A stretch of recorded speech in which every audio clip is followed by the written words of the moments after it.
So why don't we take a look at the Yankees starting lineup that's going to face Tyler Anderson. Paul Goldschmidt leads off, plays first. Trent Grisham in center. Aaron Judge in right. Cleaning up is Cody Bellinger. Anthony Volpe at short. Ben Rice will DH and bat sixth. Batting seventh, playing second base, DJ LeMahieu. Austin Wells will catch, and Oswald Peraza, the third baseman, will bat ninth.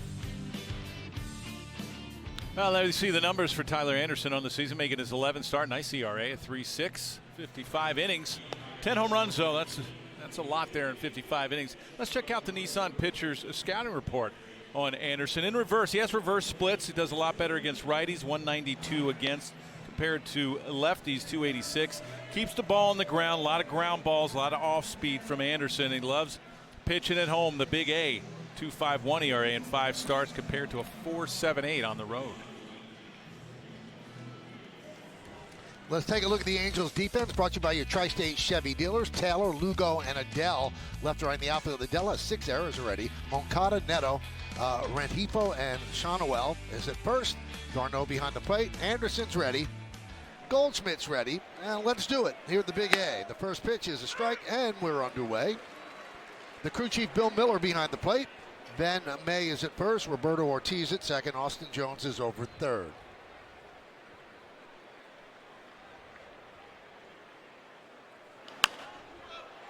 You look at the numbers, Jeff, that Goldschmidt has against lefties.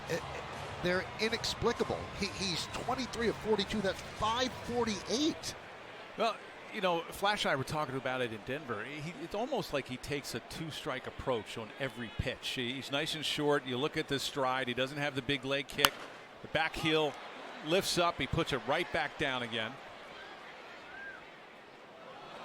He reminds me a lot of Freddie Freeman from the left side. Freddie Freeman thinks of left center field. Straight up the middle, left center field. Goldschmidt, same way. Up the middle to right center field. He lets the ball travel a little bit. Nice level swing. A tough out. On base percentage against lefties of .635. Foul back. You know, with Anderson, you're pretty much a carbon copy of Ryan Yarbrough from the Yankees, what he did last night. The only difference, a little hesitation in that windup with Anderson. He puts that glove up by his left ear and has that little hesitation at the end. High fly ball left field. On the run is Taylor, and he makes the play. Took an extra base hit away from Goldschmidt. One down.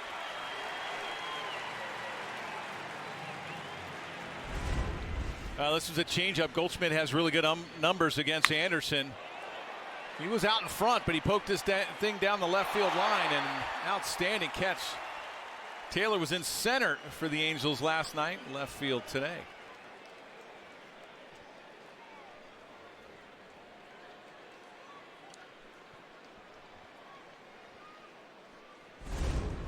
There's Trent Grisham. And a strike. Yankees come in at 33-20, 13 games over 500. The Angels 25-28, they're 3 games under. Yankees have won 14 of their last 18. And during that stretch, they're scoring 6.17 runs per game, which is the best in baseball. The Yankees as a team have a plus 111 run differential. That leads Major League Baseball through 53 games, and it's the highest Yankee run differential through 53 games since the team that you were on in 1998, which was plus 112. And that team was a machine.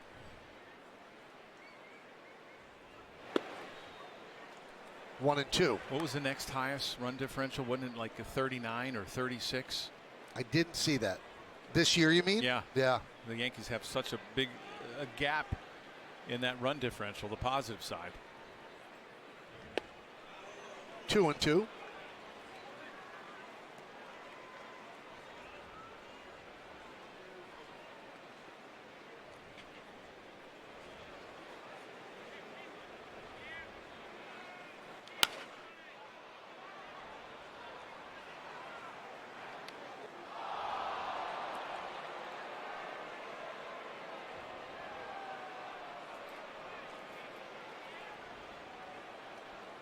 James Smythe, our research guy, said the Cubs are second at plus Right. 93. Yeah, and then we have 83. The Tigers are plus 83.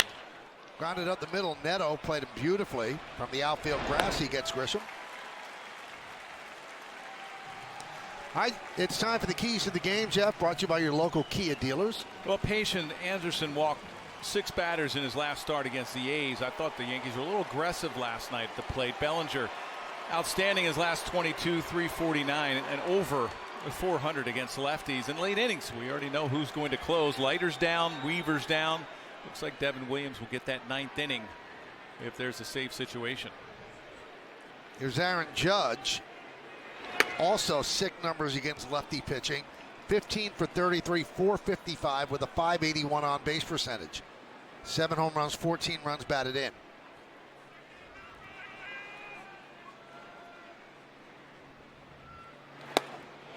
And that's why teams really have to think twice about starting left-handers against the Yankees. Their batting average against lefty pitching is 281. That's first in baseball. That's outstanding.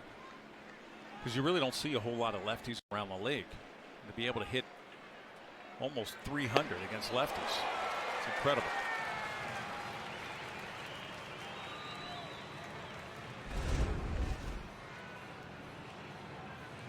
There's an off-speed pitch. That changeup from Anderson. He's got a fastball 88-89. The changeup he throws about 34%, and a cutter. So those 3 pitches he throws pretty much around the same amount. That's a base hit, and it's significant because he now has 80 hits and 200 at bats. He's back to 400 for the season. Well, after the changeup that he swung through, Anderson tries to come inside with a 4-seamer. He knew it right away. You could see the reaction off of Anderson's face. This was a bullet up the middle. 110 off the bat.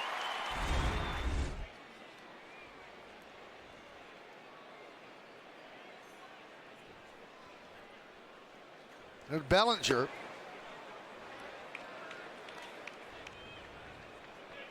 Now Bellinger does not get neutralized by lefties, Jeff. Hitting .405 against left-handed pitching, 15 for 37.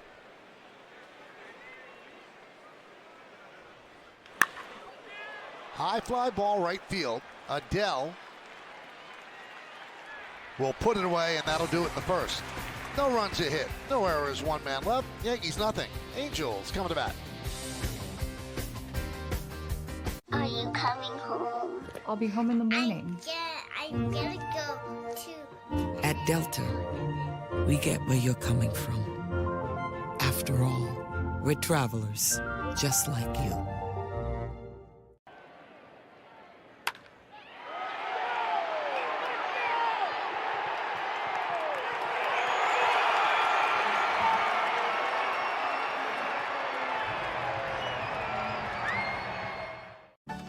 Travel.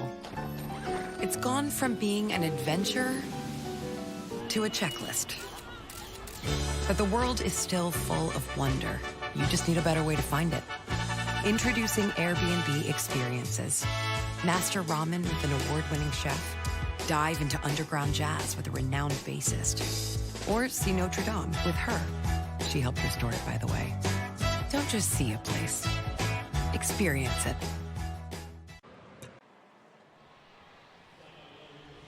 Back here in Anaheim, Yankees have taken the field. Carlos Rodon taking his warm-ups, and we're taking a look at the Angels starting lineup.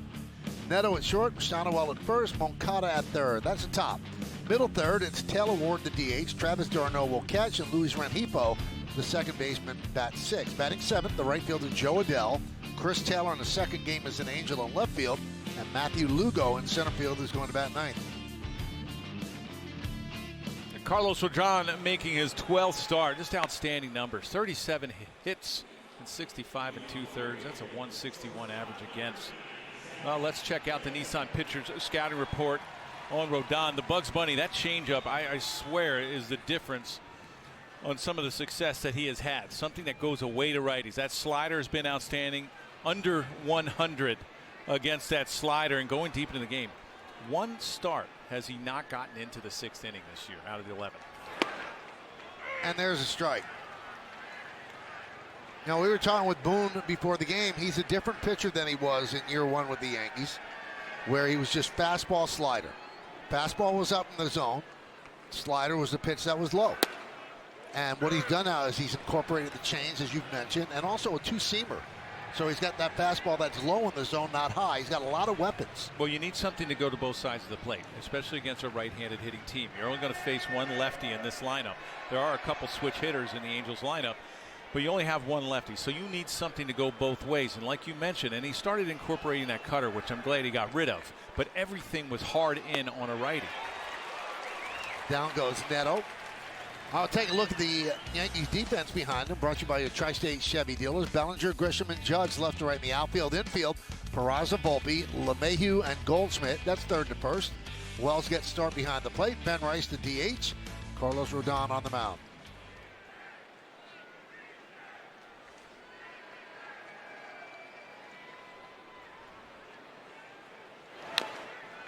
Foul back.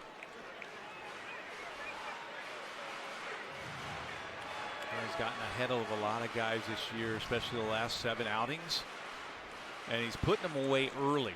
You don't see the 3-2, the 6, 7, 8 pitch at bats. Let's see what Bill Miller's all about. He's the crew chief. He's been around 29 years. He's a pitcher-friendly umpire. More inside strikes, more low strikes on right-handed batters. Well, when you have a team like the Angels that is second in Major League Baseball in strikeouts, Rodon 80, well now 81 strikeouts on the year. Favorable umpire. That one is served into left center field. Is it going to find grass? Yes, it is. A base hit for Shonowell. Let's check out the game time weather presented by Bigelow, the official hot tea of the Yankees. Well, it's beautiful. Let's see the specifics. 68 degrees. No chance of rain. Humidity 65%. The wind just 8 miles per hour.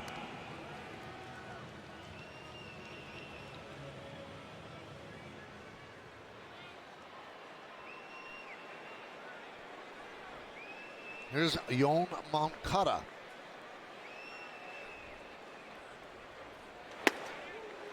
Oh, 1. You know, we told you about the strikeout of Neto and all the strikeouts that Rodon has registered. Angels swing and miss a lot. A lot of strikeouts in that lineup. Well, 10's been the high this year for Rodon. I think he surpasses that tonight. Going out on a limb? Oh, yes. Wow. I would say maybe 12 to 14. Favorable umpire, Bill Miller. Swing and miss lineup. Nasty stuff from Rodon. There's that nasty changeup right there.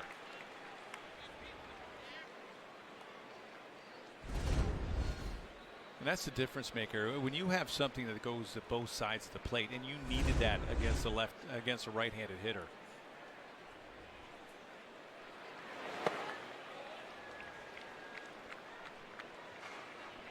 Now let's check out the leaders brought to you by your local Tri-State Genesis retailers.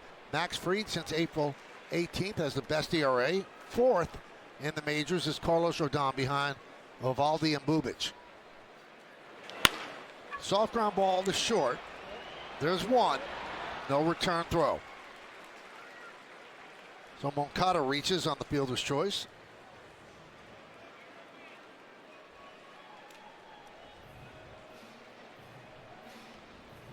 See, the Angels are sporting their City Connect uniforms. They're wearing them for the 3rd time this season.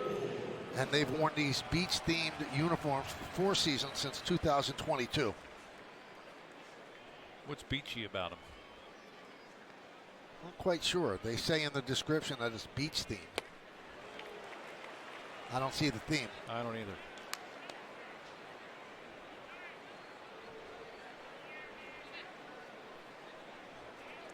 Oh and 1 on Taylor Ward.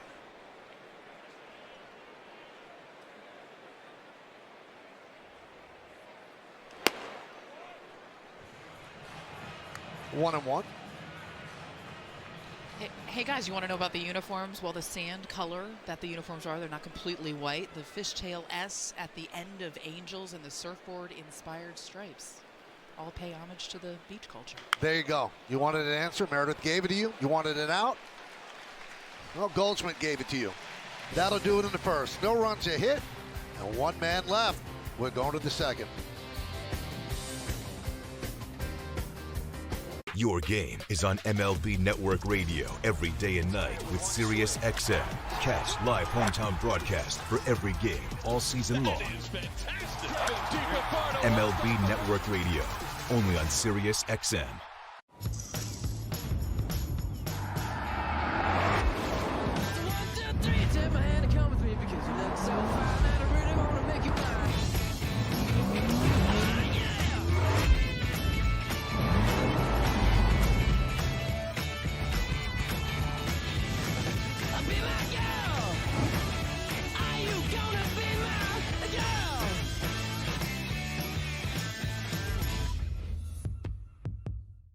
This is what you can buy for $10 at KFC $10 Tuesdays. And this is what you can buy for $10 at a coffee shop. This is coffee. I know, it was expensive. Get more bang for your bucket at KFC. 8 pieces of original recipe fried chicken or 8 tenders for just $10. Wait, come back!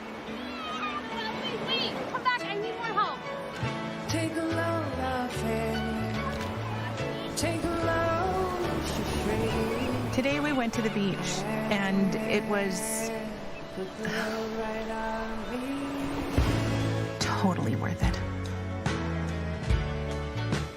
Life's a trip. Make the most of it at Best Western. ACE's new Yard RX program prescribes the best lawn care, specific to your yard's needs, delivered every season. Because when you want greener grass, less weeds, and fewer bugs, now you can get a personal prescription delivered. Well, let's check out FanDuel's live same-game parlay. So, Jeff has already told you Rodon's going to have, what, 10 strikeouts? I said 12 or 14. Ben Rice, is he going to record a hit? Aaron Judge to hit a home run. Meredith took me out surfing today, tried to teach me. Yeah, we had a great time. Yes. Terrific time. She's a good teacher. Wonderful time. I don't know what type of score I would give him, Jeff. Needs a little improvement, but hey, I tried, right? He got in the water, even though I told him there were sharks in there. Still got in the water. Fearless, Michael. Did you have the swimmies on? Because you said you can't swim. No, I can't swim. I don't swim well. I could save myself. I couldn't save you. Did you have the swimmies? I'd rather not answer. Okay. I wasn't going to let him go out there on his own, Jeff. I would have had his back. I did have the surfboard tied to my ankle, though, so that makes you float. And then he just stood at the shoreline. Drags you right down when the wave hits you. Well, Meredith was very patient. 3-0 on Volpe.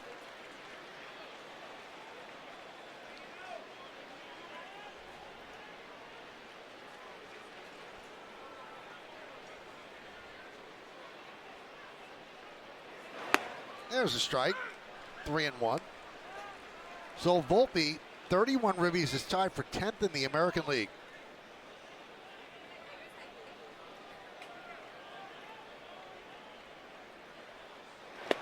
And the underlying metrics, Jeff, are impressive. So last year his hard hit rate was 35.4.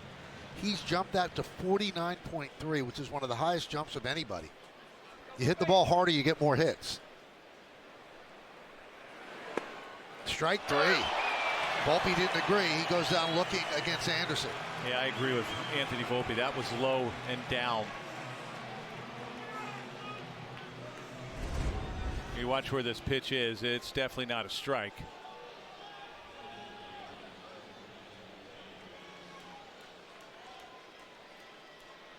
That's down.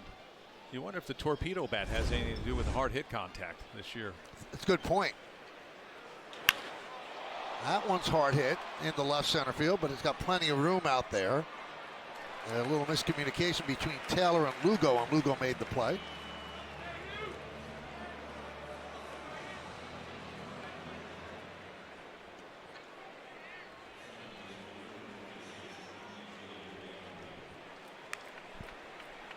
Talked to Ben today. You know, he fouled 2 balls off his back foot, which is very unusual. Right. He said when he woke up, felt a little stiff, but as the day went on, he felt great. So he dodged the bullet there. Here's DJ LeMahieu. And a strike. Forgot to look. Did he have the foot guard on this time? That is odd. Fouling 2 balls off your back foot. I didn't notice. I didn't notice either, Jeff.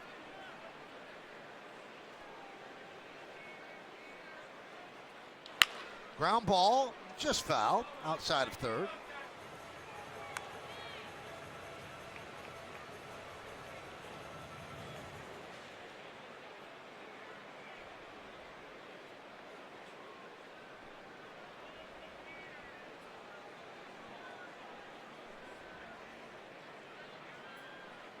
Swing and a miss, strong inning for Anderson. Strikes out 2 Yankees. Yankees go down in order.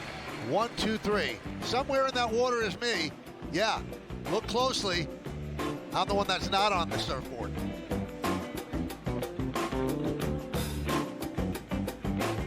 Chevy is called the heartbeat of America.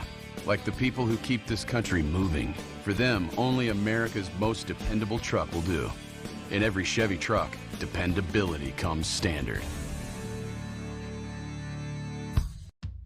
Google Cloud AI knows a 98-mile-per-hour heater with a 13-inch drop means a 24.7% chance the home team gets a strikeout. And hot dog sales are up 4%, which means they're racking up the Ks. Catch the game like never before with Google Cloud AI. Your game is on MLB Network Radio every day and night with Sirius XM. Catch live hometown broadcast for every game all season long. MLB Network Radio, only on Sirius XM. This your bag, sir? What gave it away? Oh, you the Geico Gecko! I'm a huge fan. I filed a claim for my car with the Geico app. Only took 2 minutes. Well, I mean, Geico's all about getting more than just savings. The next time, how about less fluid ounces? Fair enough. Oh. You use this much serum? Well, my skincare routine requires... Trash. And a pump top? It's gonna make a mess. Well, I'm taking this. You took all of them. Get more than just savings. Get more with Geico. Have a nice flight. Ace's new Yard RX program prescribes the best lawn care, specific to your yard's needs, delivered every season. Because when you want greener grass, less weeds, and fewer bugs, now you can get a personal prescription delivered. For Pinstripe Pride, brought to you by Toyota, the official hybrid vehicles of the Yankees. Now, tonight's picture is from Adriana and her family, who were all here in Anaheim last night to watch the Yankees defeat the Angels.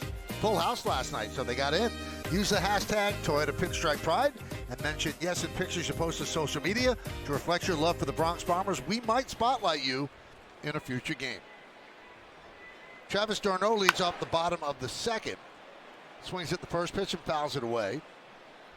Now, we were wondering yesterday what happened with Logan O'Hoppe. Right. He got hit with a backswing, and he's not on the IL, but got his belt rung a little bit. Yeah, right. In the 8th inning. So that's why d'Arnaud is behind the plate for this one.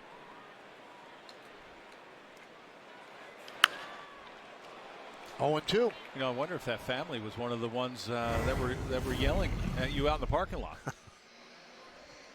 Here's where he got hit. And he has the old-time mask. He doesn't have the hockey mask.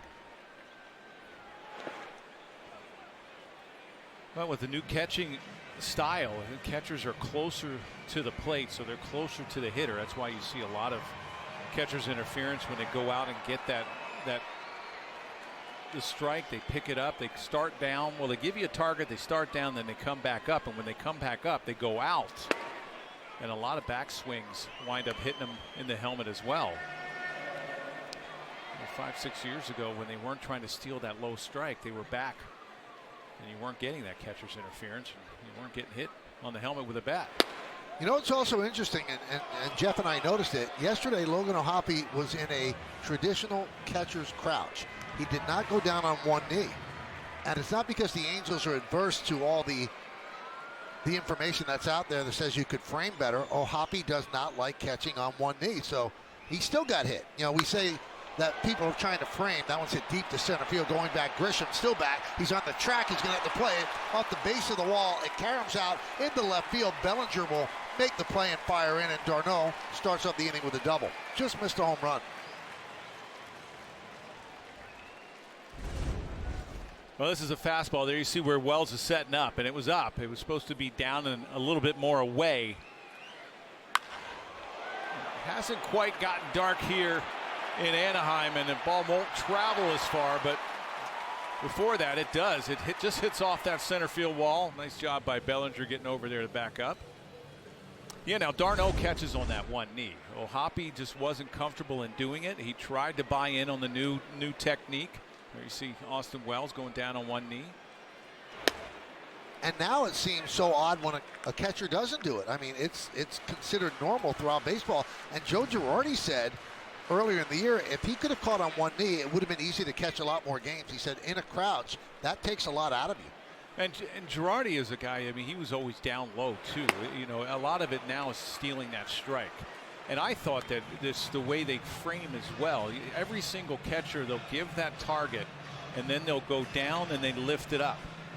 Now, for a pitcher, you're always taught focus in on the glove, and you don't want that eye level change. I mean, if you're focusing on their glove, all of a sudden your eyes go down, then they go back up.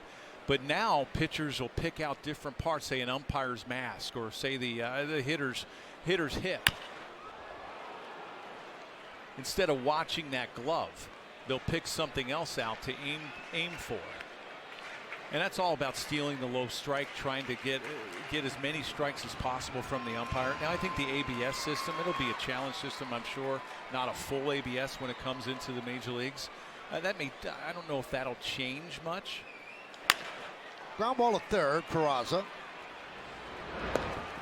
gets the first out. I'll tell you, Jeff, if it was ABS for every pitch, then framing would be obsolete. Right. But since you have a couple of challenges, I think it's still going to work. Yeah, I don't know if I would have liked it. You know, the way the catchers get down on one knee, especially if you're throwing your slider or you're throwing pitches in the dirt. You know, anything in front of you, because they're so low and they're so close, you get the short hop. You know, if they're further back like they used to be, then probably that one knee wouldn't work as well. Now, laterally, that's where they have a little bit more difficulty. And that makes the glove so important, because you have to use your glove almost like a first baseman. Right. That's how you block balls, on the short hop, the backhand, because you don't have the lateral movement. But they've done the work and they've done the research, and the value of the framing is more important than the value of getting in front of the pitch. Now, I'll pose this question to you. Fly ball down the right field line. And Judge cannot make the play. Looks like a fan took it away. But it was fair game because it was in the stands. If a fan reached over into the playing field, then it would be interference. Let's see. Yeah, it looked like right off the hand. The person that was holding the hat, I think Judge might have had it. Isn't it ironic? The guy, the Yankee fan, and he's wearing number 99 jersey. Here's the question for you. Say the style that they're doing now, the catchers, as far as trying to steal that low strike. Okay, you may get what 5, 6, 7 pitches in your advantage. You might be able to steal 5, 6, 7 pitches. You got a runner at third. You're in the playoffs, and that runner at third is the winning run. You're catching down on one knee. Now this is right in front of you, and because it's the short hop and the catchers are so close, it's a little bit easier for them to block. You get a pitch, and now if you're not on one knee, you might be able to get that lateral ball in the dirt. Ground ball, foul. One knee, you're not getting that ball. Winning run scores, you're out of the playoffs. What would you rather have? I mean, they've crunched the numbers on this, people smarter than us, and I guess that they feel that the framing gets you to that game. That you probably wouldn't get to that game where that would be the result. Okay. You seem like you disagree. If I'm on the mound and I know that, hey, if I'm going to strike this guy out or get this guy out, and I know I have to bounce the ball and I want to have confidence in my catcher to be able to get in front of it, I might not bounce it as much when I know he's down on one knee and he can't go laterally, and that winning run's on third. 2-2. And the further interesting thing is that when you're down on your knee, and they're teaching this through the minor leagues now. It's not like at that moment that Jeff's talking about you could get into a regular crouch, because they're not used to doing that anymore. No. 2-2. Strike three. Adele down looking. Second strikeout for Rodon. Well, Well, Adell must have been looking off speed. This is a fastball right down the middle at 95. There you see how close Wells is, and that's all about taking that strike. You see that glove go out, and he's a little bit closer, so he's able to get that ball right in front of him.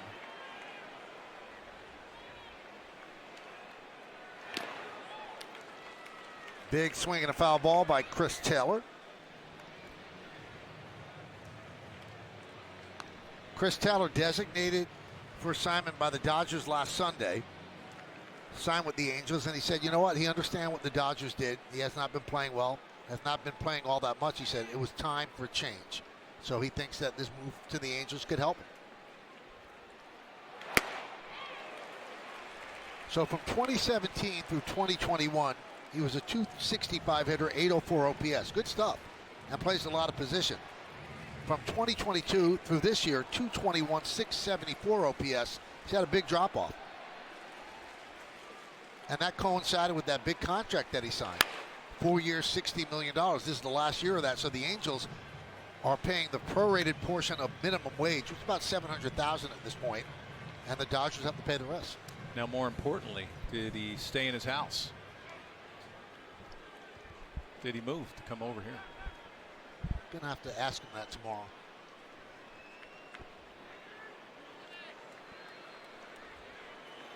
Swing and a miss.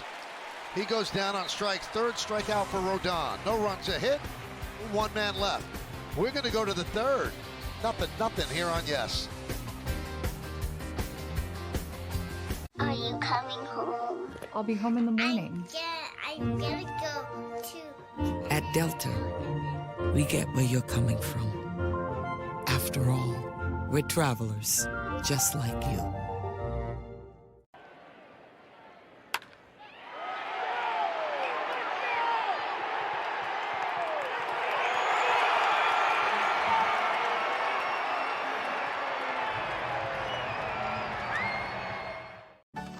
Travel.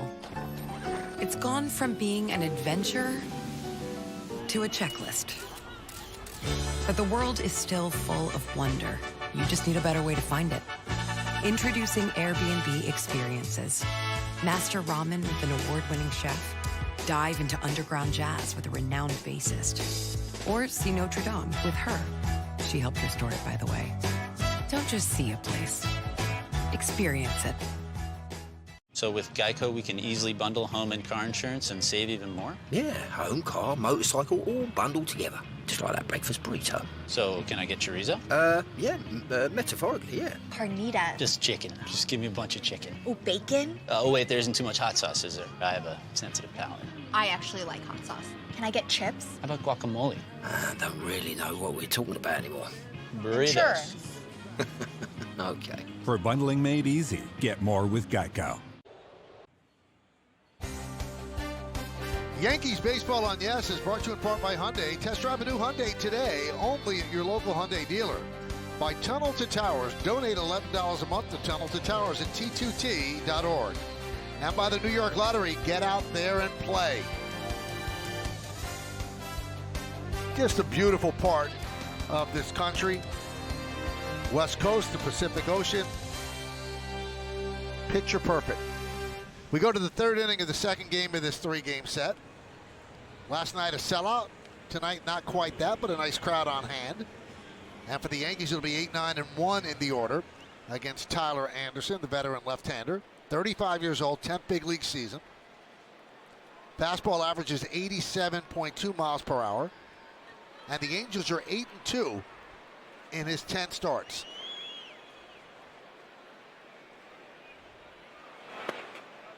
One and 0.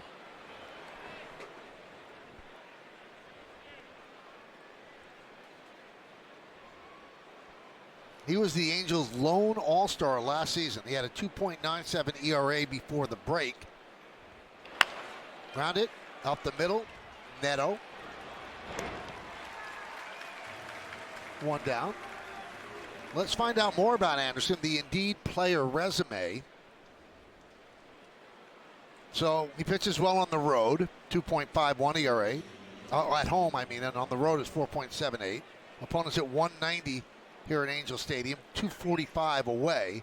Walks 7.7%, then goes up to 11.9 in the road uniform. Peraza swings and misses. Well, he's got that little hesitation in his windup, almost a double leg kick. Just to try to throw off the timing of the hitters. He is in the final season of a 3-year, $39 million deal. There's one, there's two. Stays back really well over the rubber. You have to have incredible balance, yes, I would think, to do that.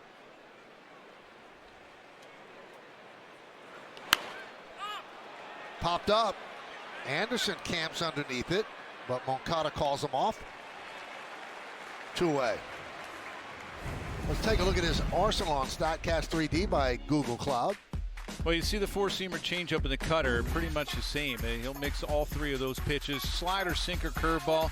Doesn't throw any sliders or two-seamers to righties. He'll mix in a curveball every now and then, but that slider and the two-seamer he usually throws to left-handed hitters.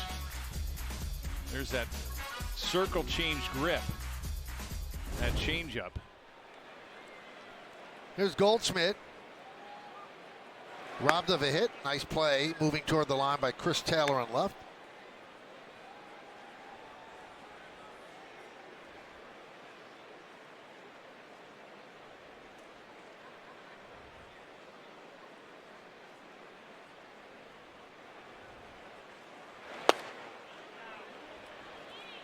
Two-0.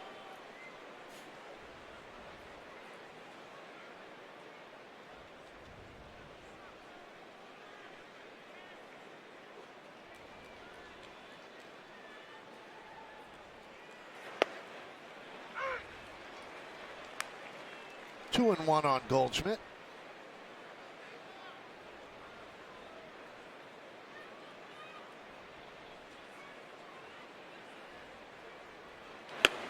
Want to hear something unbelievable, Jeff? So we see that double leg kick.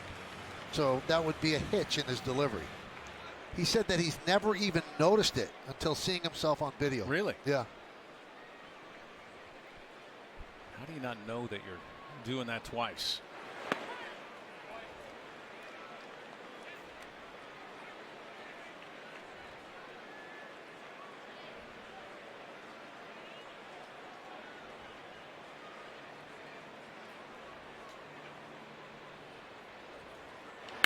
That one's lined to left field. That's going to get in there for a base hit. Go all the way to the wall.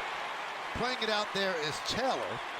Another hit against the left-hander for Paul Goldschmidt. A two-out double. Well, you hit a change in the first inning that Taylor made an outstanding diving catch. This is another changeup that's supposed to be away. It cut in. And Goldschmidt just dropped the head of the bat, and Taylor wasn't catching this one. It gets down that left field line and off the wall. A two-out double.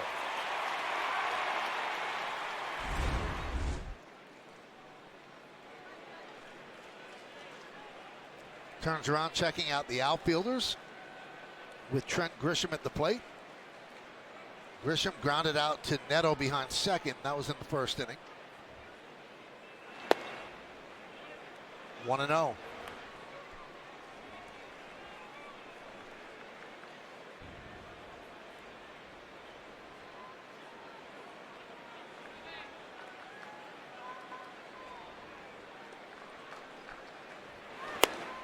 And a strike, 1-1.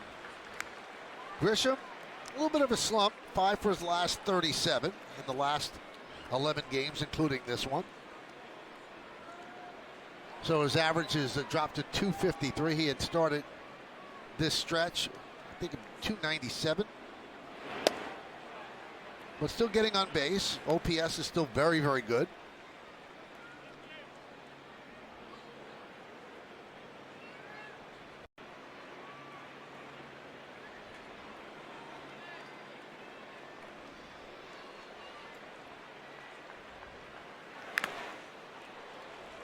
Two and two on the Yankees center fielder. It's a big batter for Anderson. You want to get him because Judge is waiting on deck. Yeah, you would think if you're Grisham, you're going to get something to hit here. That was a cutter away. I would imagine that Anderson goes right back out there with that cutter again. You got to think left field if you're Grisham.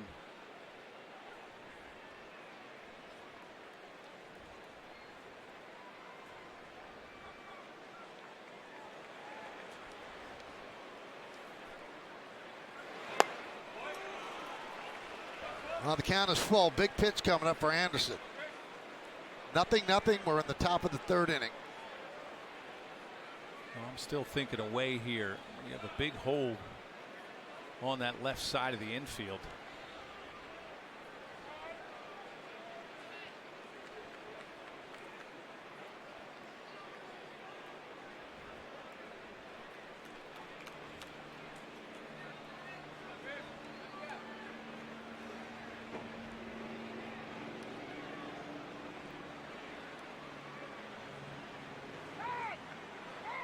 Called time as Anderson gets Goldschmidt to dive back into second.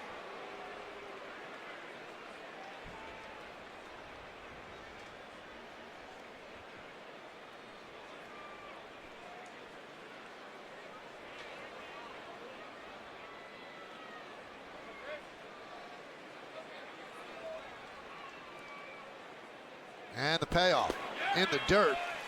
So Grisham works a walk, and that'll bring up Judge with 2 runners on and 2 outs.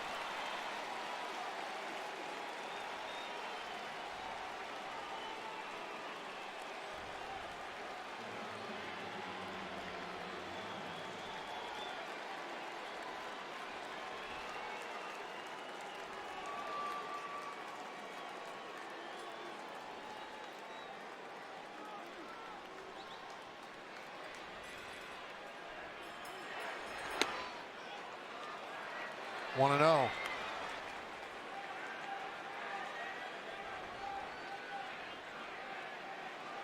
.471 against lefties. That's incredible.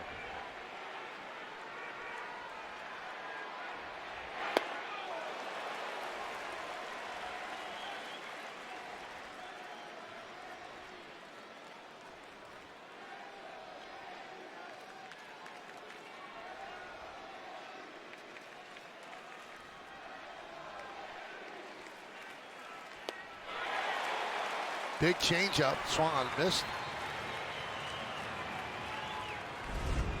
Well, back-to-back changeups, 2 really good ones from Anderson.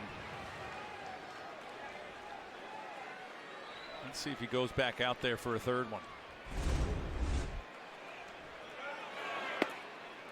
2-2.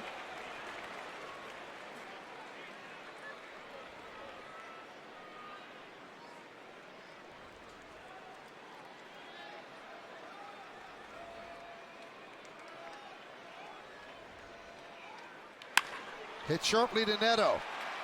They go the short way to get the force, and that'll do it as Anderson works into and out of trouble. Yankee strand 2. Dad said Christmas dinner was no problem. It was. Don't let this be you. Use your IQ, Dad. The IQ Sense isn't just a thermometer. It's your secret weapon for hosting holiday gatherings. This holiday season, raise your culinary IQ with the IQ Sense thermometer from Chef IQ. Thanks for having us. Well, she's not the easiest person to please. Right, Mama? She needs things to be just right. Don't get me wrong. I mean, we do love her. That's my mug, isn't it? But she needs a place of her own, and fast. Thankfully, she's on Redfin. Redfin updates their listings every 2 minutes. That means every 2 minutes, there's a chance we'll be back to having our porridge in peace. Oh, wow. This one's just right. Is she leaving? Yes. Oh, it's happening. It is happening. Introducing AG1 Next Gen. The daily health drink backed by 4 rigorously designed clinical trials. Next Gen is clinically shown to increase healthy gut bacteria by over 10 times and to close common nutrient gaps. It's one drink for whole body health. The next generation of AG1 is here.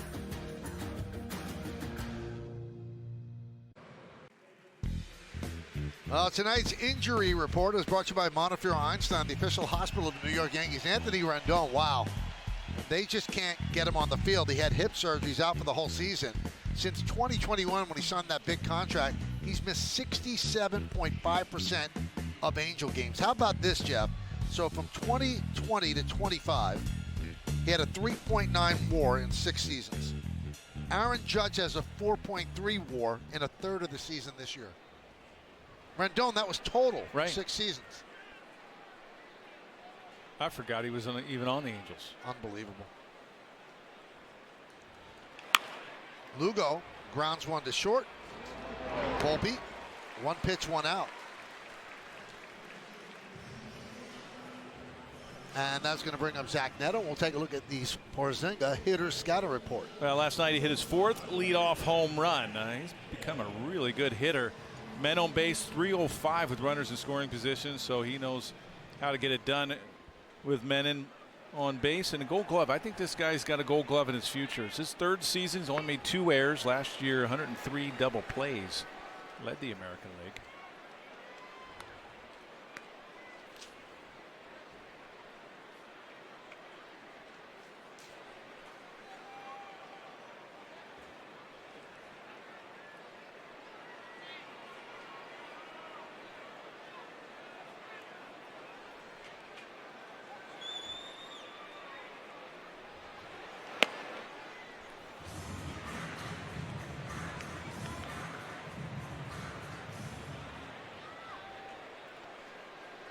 You know, when Neto is not batting and he's not at shortstop, you will find him almost connected to Ron Washington.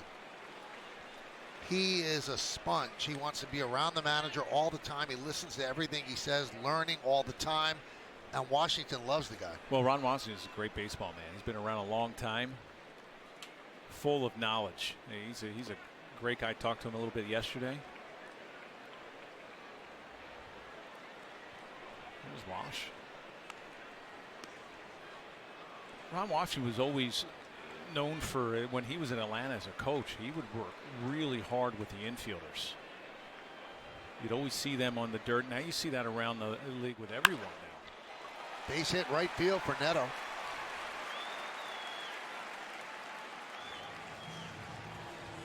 Now everybody gets on. I mean, you see those little drills. The Yankees will even do it when Travis Chapman, the first base coach, he'll get out there and feed the machine, and how they get really close, probably about 10-15 feet of each other, and they're constantly throwing balls in the ground there, and the infielders are on their knees. Ron Washington probably started that with Oakland, Atlanta.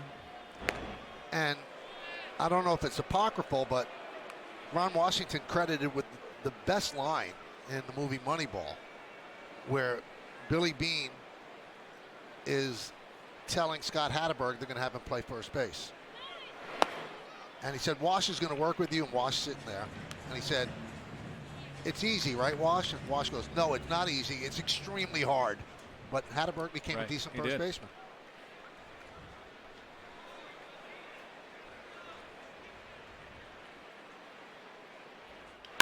There's a base hit to left field. Shonowell is 2 for 2.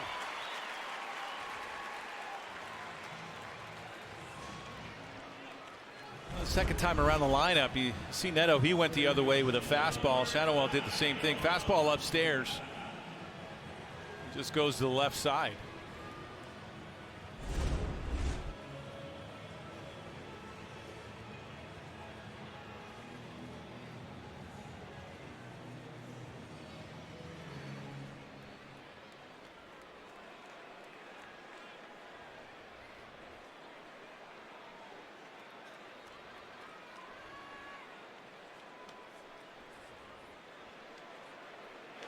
Moncada fouls it away. A little statistical quirk today. Today is the birthday of Frank Thomas and Jeff Bagwell. They're both 57. So they both obviously born on the same day in the same year. The only 2 Hall of Famers that were born on the same day in the same year. Yep. Wow. Chasing Neto back to second. Frank Thomas was the guy that I faced the most in the big leagues. That would be your wheelhouse guy. Yeah. How'd you do against him? I did okay, luckily. He was a big man. I remember my first appearance against the White Sox my rookie year. I had to step off the mound. I said, there's nobody that big in the minor leagues. He's intimidating. Are you taller than him? Yeah, he was about 6'4", 6'5". So you were taller. Yeah. He had me about 80 to 90 pounds, though. So he's another guy that wouldn't want to do a stand-up with you, because today I looked again and we worked together actually at MLB. And did you stand up together? Yeah, we did. I mean, because he's wide, man. Right. He's probably 2 of me.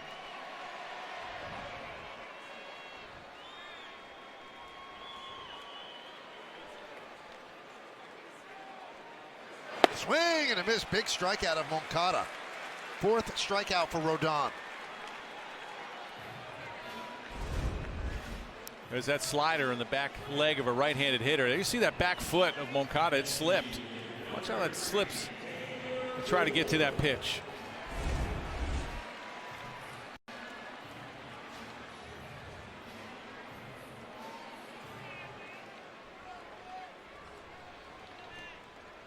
And another thing that Thomas and Bagwell have in common, other than their birthday, they both won MVPs the same year in 1994. There's a strike. There's a big hurt. Hall of Fame resume, 2014. Batting champion in 97, 347, 5-time All-Star, won the MVP twice. 301 lifetime hitter.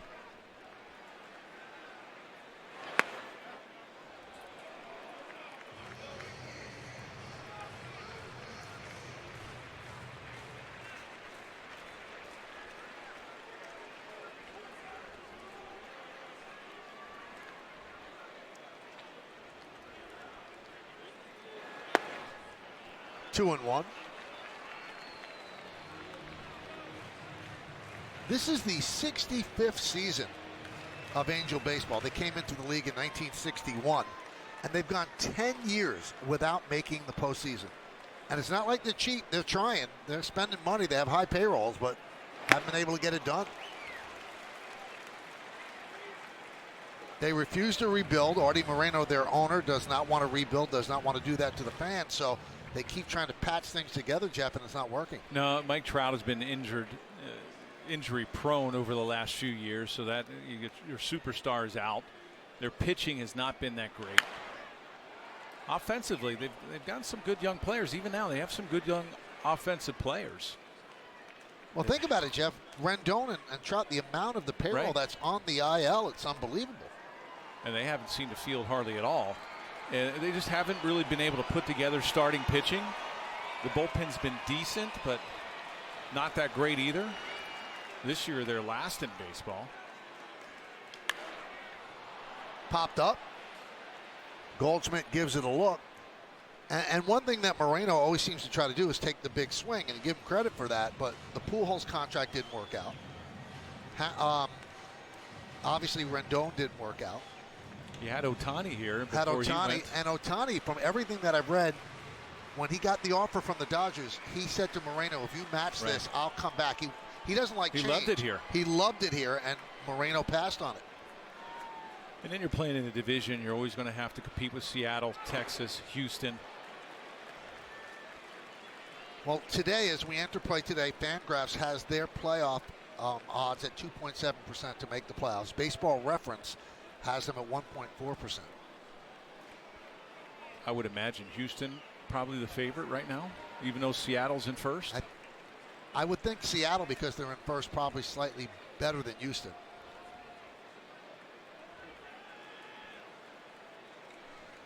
Runners will go, full count, 2 outs. Swing and a miss. 2 big strikeouts for Rodon to get out of trouble. No runs, 2 hits, and 2 men left on base. We played 3-0. Are you coming home? I'll be home in the morning. I'm gonna go too. At Delta, we get where you're coming from. After all, we're travelers, just like you. Your game is on MLB Network Radio every day and night with Sirius XM. Catch live hometown broadcast for every game all season long. MLB Network Radio, only on Sirius XM.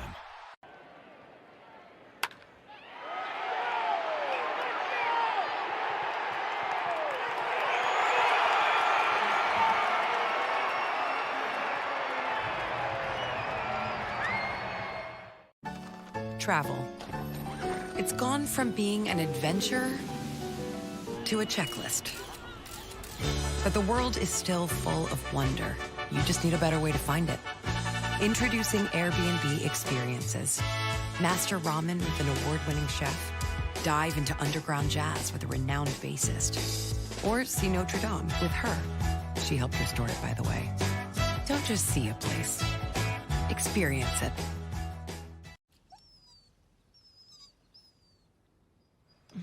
It's time.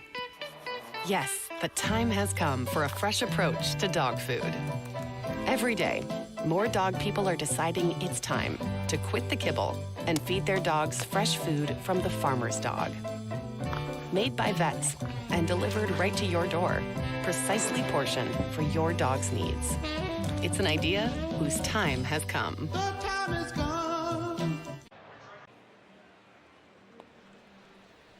Well, MLB is partnering with the Crisis Text Line to increase mental health awareness. Free, 24/7, confidential support in English and Spanish. Text MLB to 741-741.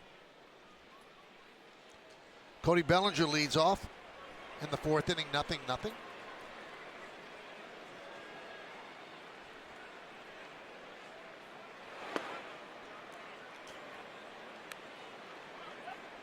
So I saw this and I thought of you, because I like to see old stories which really put into perspective how much the game has changed.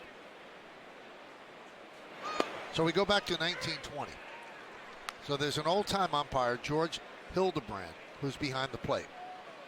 And he throws out New York Yankees starter Bob Shockey because he had a couple of calls that Shockey didn't like. So Shockey tipped his cap to Hildebrand to mock him, and Hildebrand threw him out.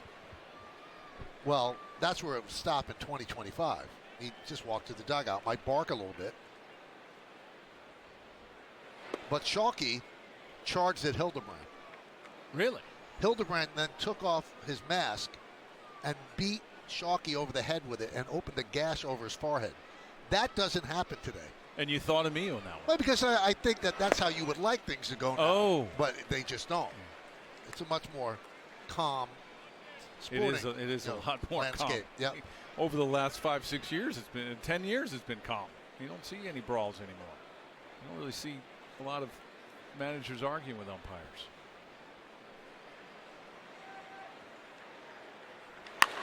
High fly ball. Right field line. Rengifo and Adele. Adele makes the call on the catch. And that'll bring up Volpe. Cooking up something special with Hexclad. Join the hybrid revolution at hexclad.com. All right, so you see what Volpe did in the first two seasons, 228 combined. Then this year, 244. On-base percentage has gone up. Slugging has gone up. We told you this earlier. The hard hit percentage has gone from 38.7 to 49.3%. So the analytic crews like to say when you look under the hood. Well, when you look under the hood, you see some good things about Volpe's offense. Well, again, you wonder if it's the bat. He's gone to that torpedo bat. He's moved they moved the sweet spot down. Starting to barrel up balls a little bit more. Ground ball up the middle. Neto. Two away.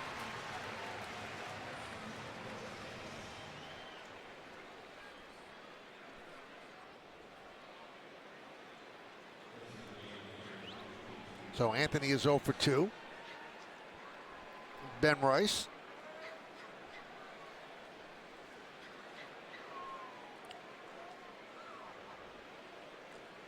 Rice with a fly ball to Lugo in center field, so he's 0 for 1.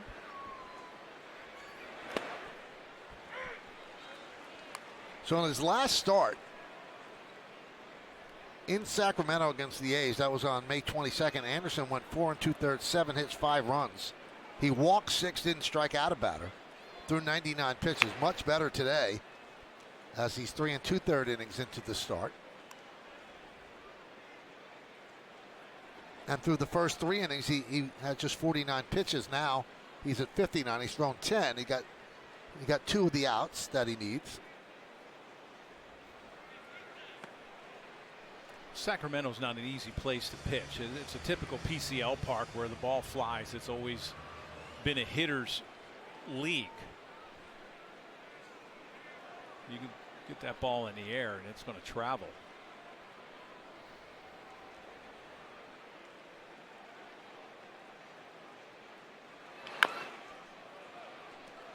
The Yankees were there a couple years ago. I mean, a couple weeks ago, I think they hit like 10 home runs, 8 to 10 home runs.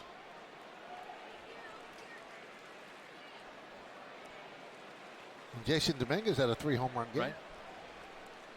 Grand slam in that game.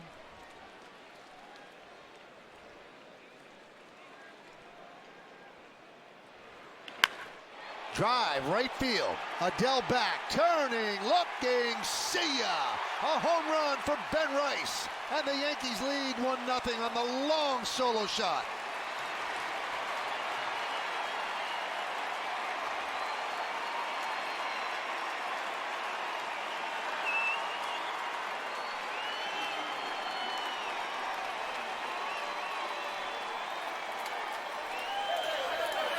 That foot's feeling a little bit better now. He's trotting around the bases.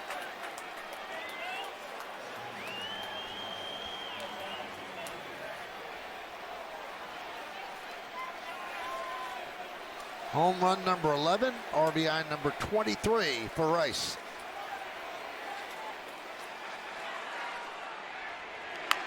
LeMahieu jumps on the first pitch, pops it up. Shonowell will make the play in foul territory with a lot of range to end the inning. But the Yankees finally get on the board. First run of the game. A long home run off the bat of Ben Rice. When it lands, the Yankees have a 1-0 lead.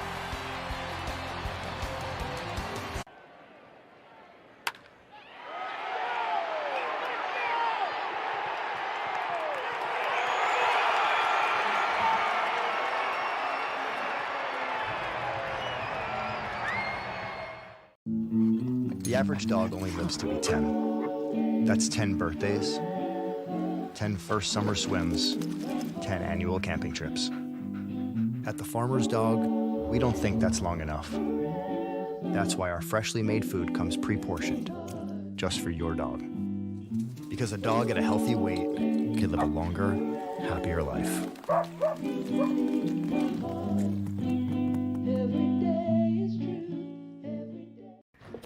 I miss you. When you think about it, Are you coming home? I'll be there when you wake up. half the trips the world takes are trips home.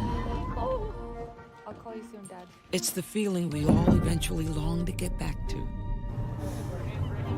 No matter what took us away to begin with. We know, because at Delta we're travelers, just like you.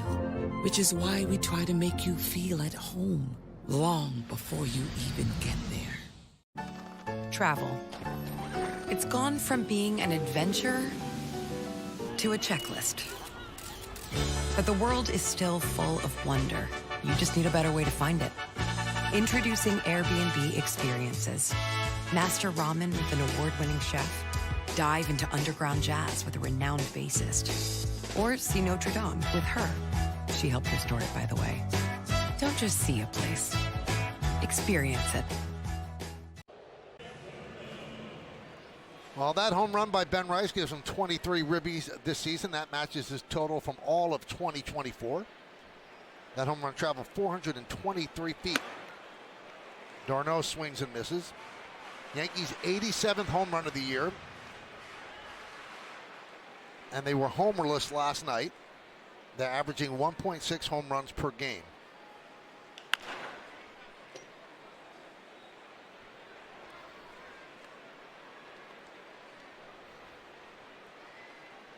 And as we move closer to the return of Stanton and the return of Jazz Chisholm, how is Rice going to get significant at-bats? I mean, there are ways you could give Stanton a day off. You could give Goldschmidt a day off, but he's not going to play 5 times a week. No, and it's going to be tough for a young player like Rice to be a part-time guy. You know, these young players are so used to getting regular at-bats in the minor leagues. They come up to the big leagues, and it's tough for them to become a platoon player. And Rice is really swinging the bat well, and you know, to all of a sudden have Stanton come back, which it will, and wind up taking a lot of those at-bats away from someone.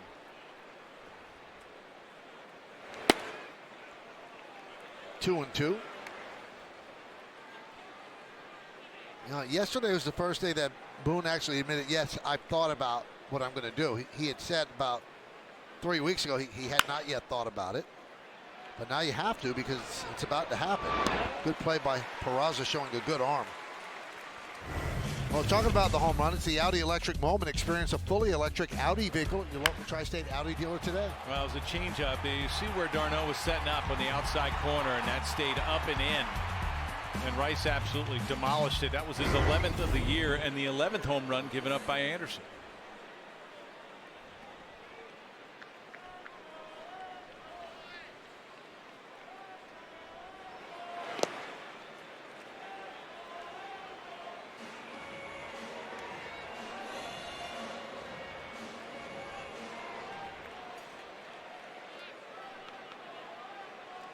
Rengifo, 1-0. 2-0. Rengifo with a ground ball to third. That was in the second, so he's 0 for 1.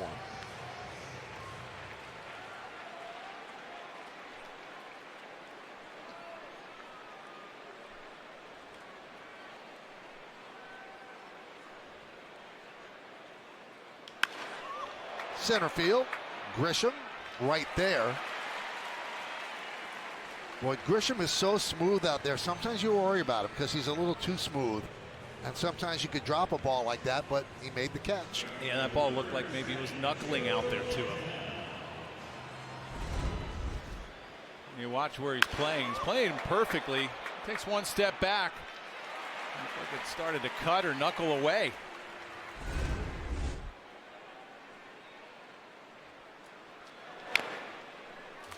Joe Adele fouls it away.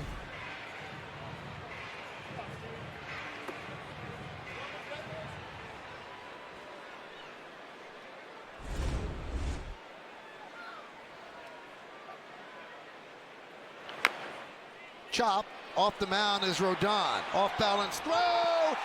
Got him. Beautiful play on both ends. Rodon making an acrobatic play. And then the scoop by Goldschmidt to end the inning.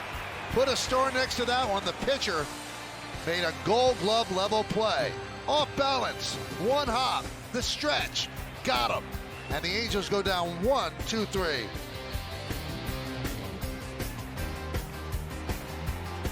Your game is on MLB Network Radio every day and night with Sirius XM. Catch live hometown broadcast for every game all season long.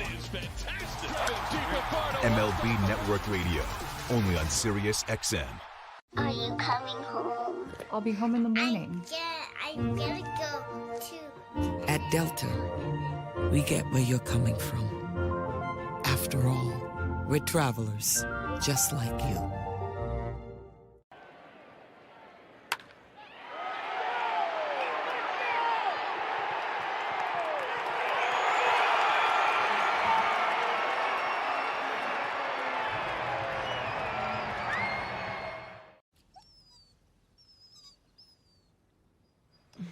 It's time. Yes, the time has come for a fresh approach to dog food. Every day, more dog people are deciding it's time to quit the kibble and feed their dogs fresh food from the farmer's dog. Made by vets and delivered right to your door, precisely portioned for your dog's needs. It's an idea whose time has come. Travel. It's gone from being an adventure to a checklist. But the world is still full of wonder. You just need a better way to find it. Introducing Airbnb Experiences. Master ramen with an award-winning chef. Dive into underground jazz with a renowned bassist. Or see Notre Dame with her. She helped restore it, by the way. Don't just see a place. Experience it. Audi scoreboard, Yankees lead 1-0 on the Ben Rice home run. We go to the 5th inning, and Austin Wells will lead off against Anderson. Tell you what, Jeff, I know you appreciate a good play. When he makes a play like this is the optimum don't take slow for an answer replay. He's low on this one. Well, there's a lot that goes in with this. You know, very smart of him to do the jump throw. He got off the mound really well, but you see too often that pitchers, when they go off the mound and they make plays like that, they'll stop. And when they stop, an ankle goes, a knee goes, they wind up hurting their arm. But the way he did it, you avoid injury that way, and it was an outstanding play.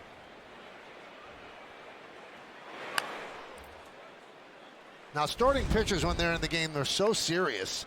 But after making this sparkler, almost balletic out there, he broke a little bit. He had a big smile talking to his teammates. He even enjoyed that. That was an outstanding defensive play. Yeah, and it's a good thing because you're talking a little late in the evening and a little dew on the grass. If you all of a sudden stop and try to make a throw that way instead of doing the jump throw, you may slip. There's a lot can go on with that. That was a very smart play.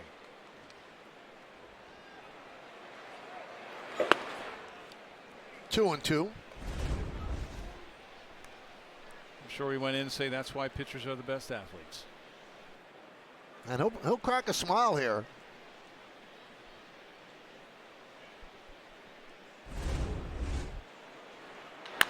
Grounded foul.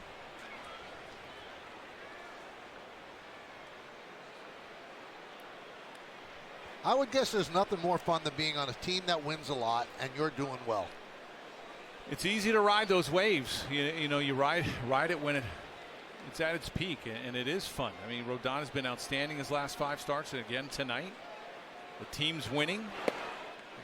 Got a nice comfortable lead so far in that AL East. What they say, like 78% chance to win the East. Yeah. As of now. They're playing good baseball. Lined into center field. He absolutely spanked that one as Lugo will have to play it on a hop. Hard hit line drive by Wells, the leadoff single. We get to the point as a club that you come to the park every day and you expect to win. And it's a shock when you don't. This is a nice level swing on a fastball upstairs.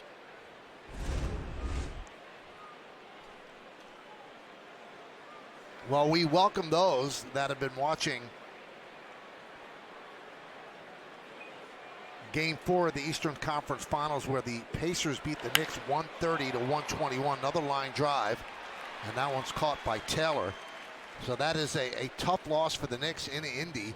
They were 6-1 on the road during the playoffs so far. They needed this one to even up the series at 2 apiece. Now it goes back to the Garden on Thursday, Jeff, and they're down 3 games to 1. Yeah, they're going to look back at that Game 1 where they had, what, 17-point 20. lead.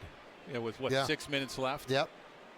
You can't lose 2 in your house, in your own house. There's no way.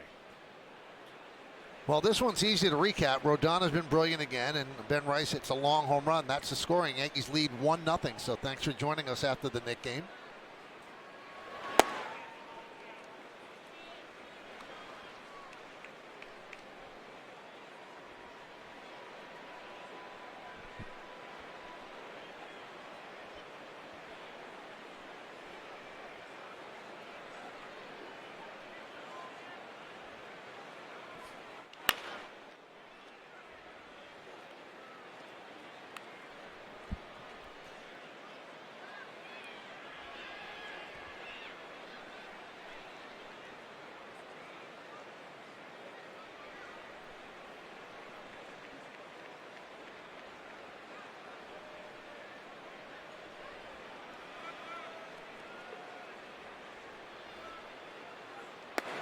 There's a strike, 1-2 on Goldschmidt.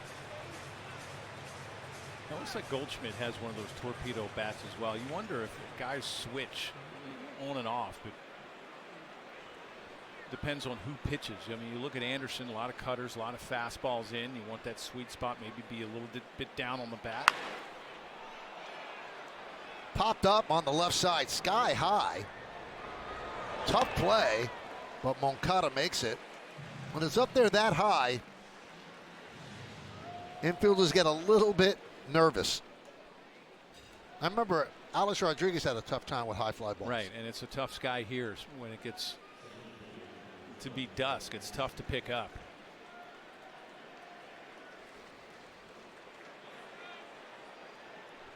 Yeah, anything hit behind Alex, he was looking for the shortstop to come get it.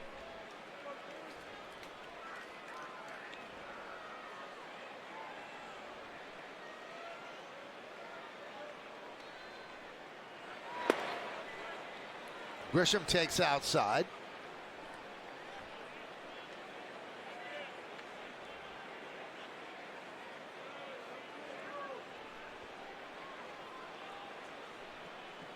Yankees have won 6 straight series. Obviously, they win either tonight or tomorrow. It's 7 straight. Runner goes, no throw. A stolen base for the Yankee catcher, Austin Wells. Got a great jump on the lefty. And also, Darno's thrown out now only 2 of 19 this year. Well, he's throwing from that one knee, and Wells had a big jump. Anderson not paying attention whatsoever. As Wells' 3rd stolen base of the year.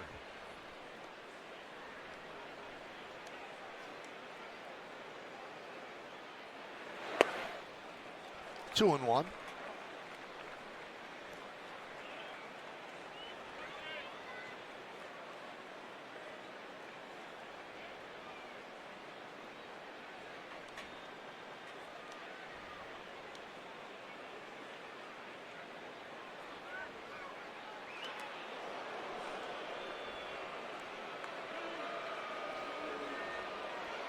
They're treating Wells like a speedster.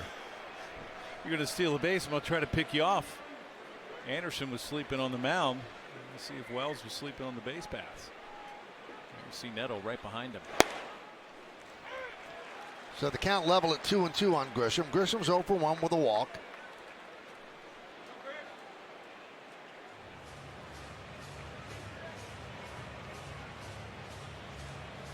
And he uses his timeout.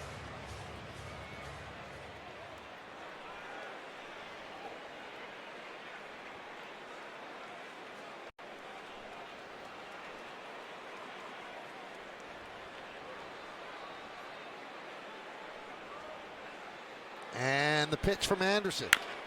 Chopped the second. Rengifo gets a hustling Grisham for the final out. No runs a hit. 1 man left. We're halfway through. Yankees up 1-0. We all love the big moment. The big moment doesn't start with the big result. It starts with the yard work. Because the big moment is just one moment forged by 1,000 moments. Strauss in Major League Baseball. Gear up, go yard. Chevy is called the heartbeat of America. Like the people who keep this country moving. For them, only America's most dependable truck will do. In every Chevy truck, dependability comes standard.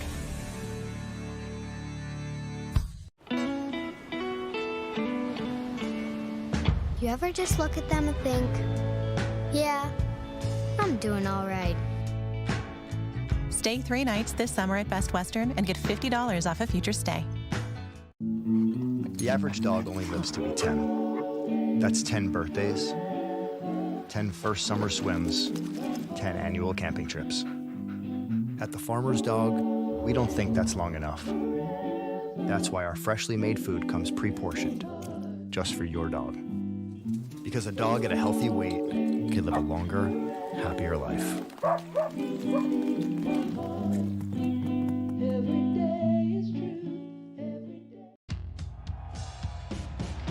You know this ball is scorched.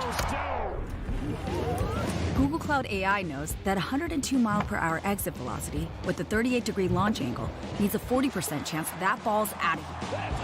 Plus, it's 95 degrees out, so the ball is going to carry an extra 6.6 feet today. Talk about a hot hit. This guy's on fire. Catch the game like never before with Google Cloud AI. The Home Depot getting it done pitching matchup. Carlos Rodon, 4 hits in 4 innings, no walks, 5 strikeouts. Anderson, 5 innings, 4 hits, 1 run. 1 walk, and 2 strikeouts.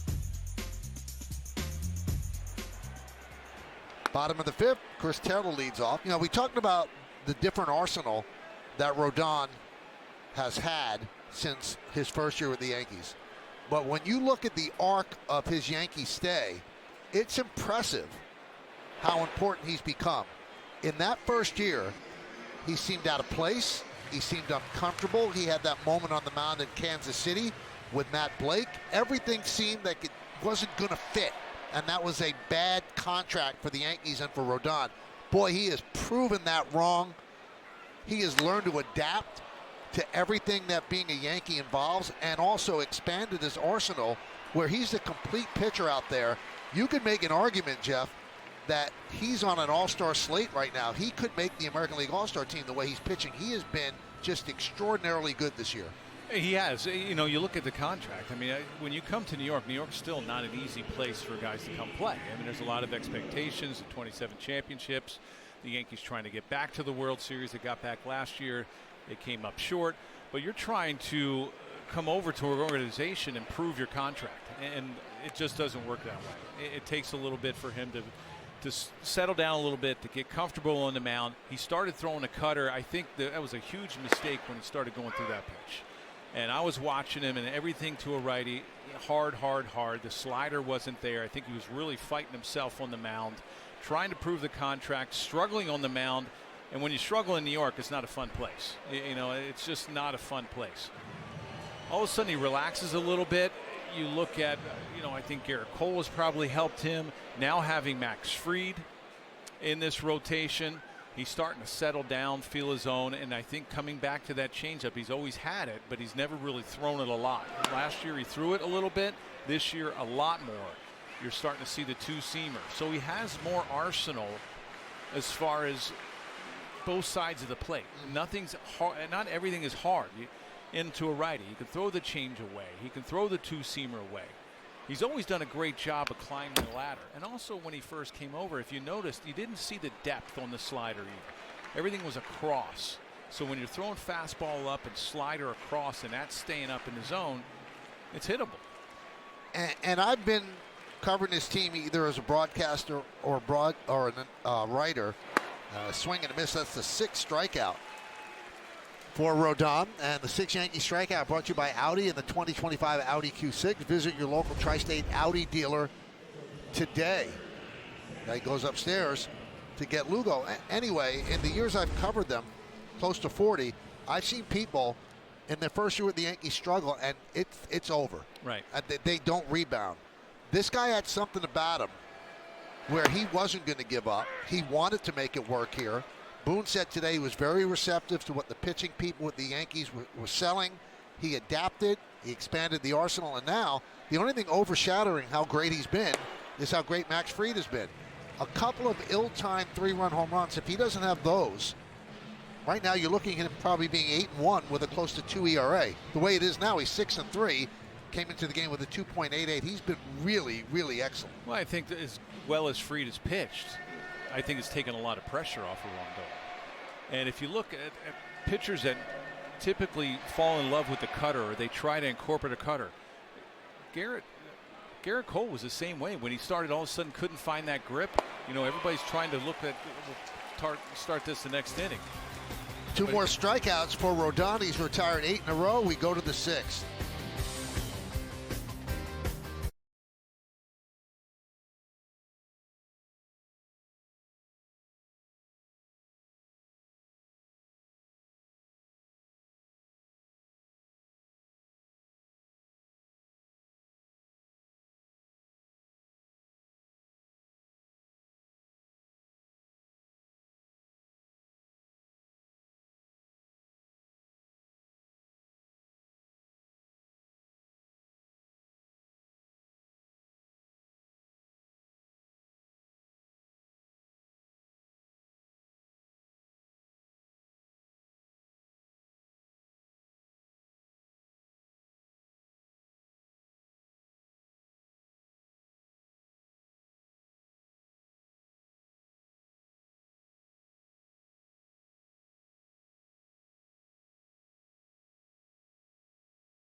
Thank you, Ryan. Shohei Ohtani, home run in 3 straight games. He has 20 this season to lead the majors. Garrett Crochet, 12 games this season, 2.04 ERA. The Red Sox are 6-6 in those games. And Bryce Harper left the game after getting hit on a surgically repaired elbow, and he had to leave the game after that hit by pitch. 1-0 Yankees. Judge leads off, 0-1 count here in the 6th. So you were finishing your point about Rodon. You know, you look at Garrett Cole when they that spider tack and the Pelican grip, when everybody had a hard time getting a grip on the baseball. They banned that. All of a sudden, you've seen a lot of pitchers. Garrett Cole was one of them. Tried to incorporate a cutter because it's a little bit easier of a pitch to get a break on, and you don't have to really snap it off like a curveball or a slider. You just throw it basically when you're releasing it like a football, and you get that little cut. A lot of times that takes away the fastball. It takes away the fastball location. Rodon started incorporating that cutter. It was a bad pitch for him because everything was hard in on a righty, and I think it took away some of the command. It also took away some of the bite on that slider. He scraps that pitch, adds the changeup and the 2-seamer. It's almost unhittable. Because if you look at that slider, and it's on a bigger plane than I think it was when he first came over to the Yankees. That's starting out at this fastball plane. He likes the 4-seamer upstairs. That slider's coming out around the same plane and all of a sudden dipping down to the back leg of a righty. It's tough. Judge goes down on strikes.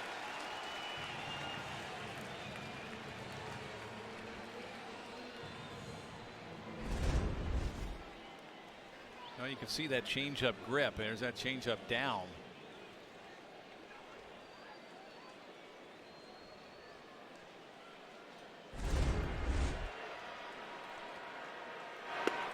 Yeah, you mentioned Garrett Cole, so he's been around the team here in Anaheim. And, when you do this job, you really have to love baseball. You have to watch and love great baseball players just to watch them play. I know I feel that way. So I went up to Garrett. I haven't seen him a lot this year. High fly ball. Deep left center. Lugo back. He has room on the track. He doesn't make the play.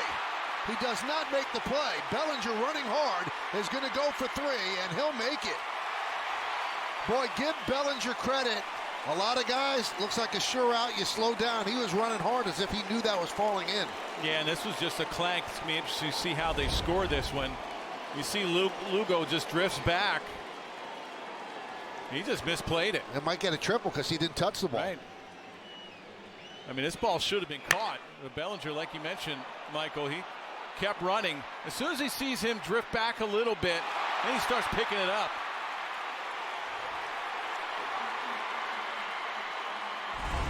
So the infield in for Volpe. That should get a run in. Here comes Lugo. It's going to dunk in for a base hit. Here comes Bellinger. He'll score. It's an RBI single for Volpe, and the Yankees lead 2-0. Well, it looked like Lugo even got fooled on that hit from Volpe. He was off the end of the bat.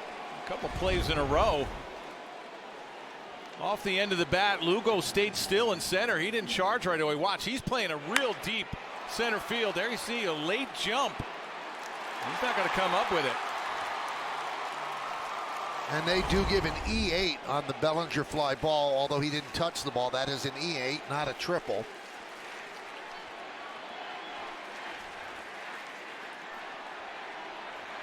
And Volpe picks up his 32nd ribby. Anyway, to finish the story about Cole, I just walked up to him and I said, I miss watching you pitch. And then in a really quiet voice that kind of breaks your heart, he goes, I really miss pitching. And you never really had it taken away from you for a long time, but at the top of your craft, and all of a sudden they say you can't pitch for a year and a half. It's got to break his heart. Well, you hate watching.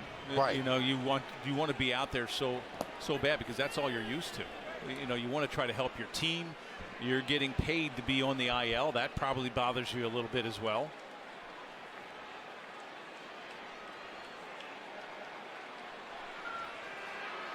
Ben Rice takes pitch low. He hit a long home run, his 11th home run of the year in the 4th to give the Yankees a 1-0 lead. They've doubled that lead with the Volpe RBI single.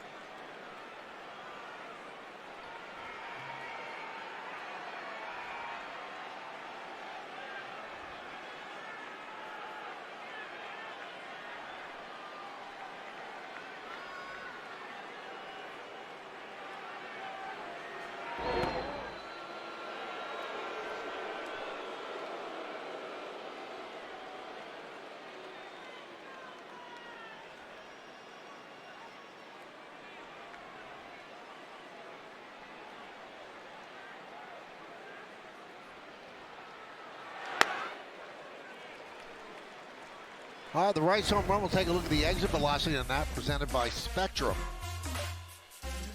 108.1 off the bat, and it traveled 423 feet.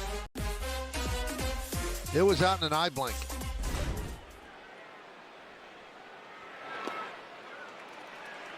So 3-0 on Rice. Anderson up to 91 pitches. Hector Neris is warming for the Angels in their pen.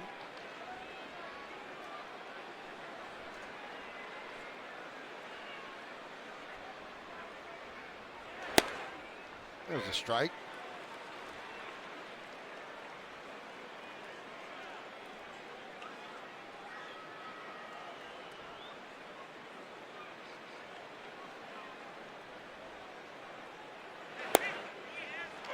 And there's a strike that Ben Rice thought was ball 4. Well, another pitch down, but Darno did a nice job to bring this pitch back up.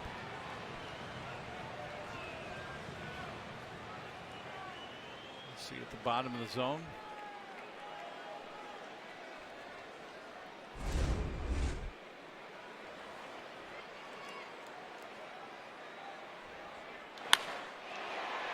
Do you buy what Buck Showalter once told me?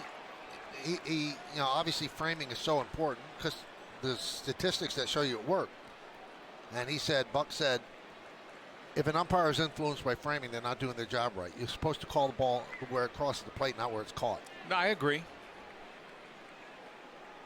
I don't really understand sometimes the way they set up. You see where Bill Miller sets up on that right shoulder, and he'll if it's a right-handed hitter, he'll set up on the inside half. You know, I think they miss a lot, and they're guessing on that outside part of the plate. You know, you see where Bill Miller sets up. I think anything on the outside half, and that was that 3-1 pitch that was called a strike. High fly ball, right field.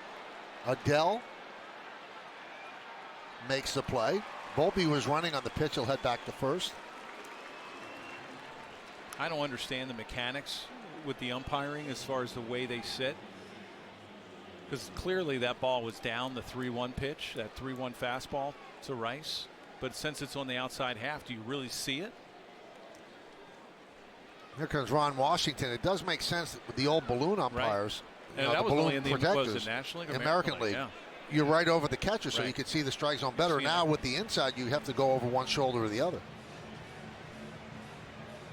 So the veteran manager, Ron Washington, talks things over with Anderson. He doesn't make the call right away. That's not what he does. Let's see if he eventually brings in Neris. Neris to center. Make the signal. Well, Anderson threw 99 pitches in his last outing. 104 has been his high this year. So Washington's let him stay in.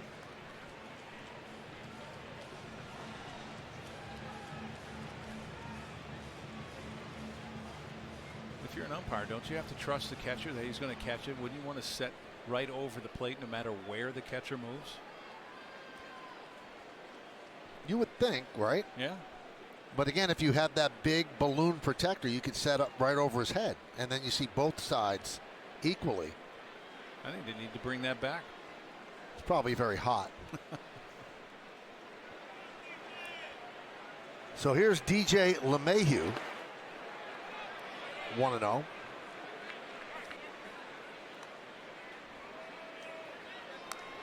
Yankees up 2-0. We're in the top of the 6th inning.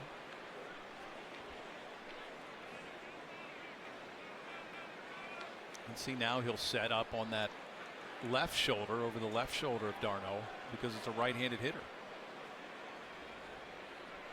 Look how far inside Bill Miller is. How is he going to call that outside half? Adele makes the play, and that'll do it. But the Yankees get a run on one hit, one big error, and one man left.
Yankees baseball on Yes is brought to you in part by Montefiore Einstein, the official hospital of the New York Yankees, by your local Tri-State Genesis retailers. Learn more at genesis.com. And by Optimum Fiber. Get Optimum, the fastest fiber internet. Don't take slow for an answer.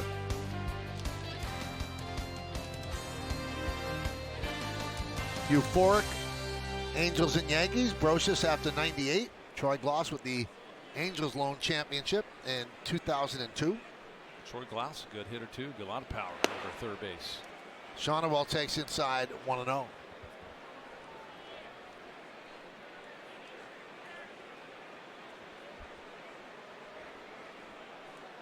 Eight in a row retired by Rodon. 7 strikeouts.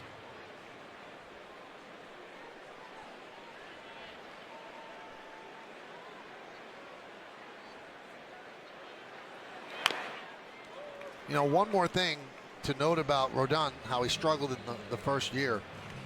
So in this year, he's pitching very well. And he's actually the guy giving advice to guys like Devin Williams who are trying to make it work in New York. I mean, can you imagine Ed Whitson giving somebody advice on how to adapt to New York? Usually you give up, but Carlos Rodon's now become a sage about this. Well, there's not too often that you're going to get booed at your home park. You know, look at Roger Clemens when he first came over. He never got booed in Toronto or in Boston. You're good. They expect a lot out of you. The fans do here in New York when you come and you don't do well at your home park. Strike 3. Shonowell down looking. Strikeout number 8 for Rodon.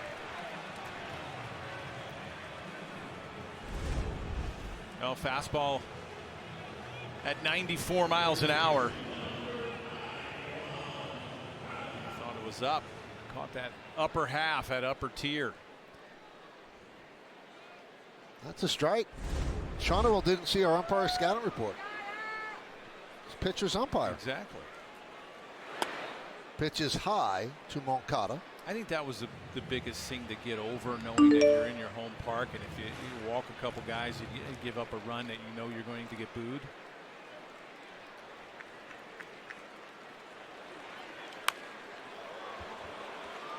But the nice part of it is they weren't singling anybody out. I mean, they were booing Bernie, they booed Mo. If those guys are getting booed, then it's okay for me. And once you realize that these are passionate fans, they expect a lot out of you, and you should expect a lot out of yourself. You know that you're not going to be perfect. One of the things that impressed me about Rodon, who now has 88 strikeouts, 4 behind the leader, Tarek Skubal, that even when he was struggling, you didn't know if it was going to work long-term here at the Yanks. After every bad performance, strike 3. He's retired 4 in a row via the strikeout. He was there, and Meredith could speak to this, in front of his locker every single performance, good or bad, and answered all the questions. A lot of people shy away. And there's a lot of places in that locker room to hide. There's that good changeup. So here's Ward.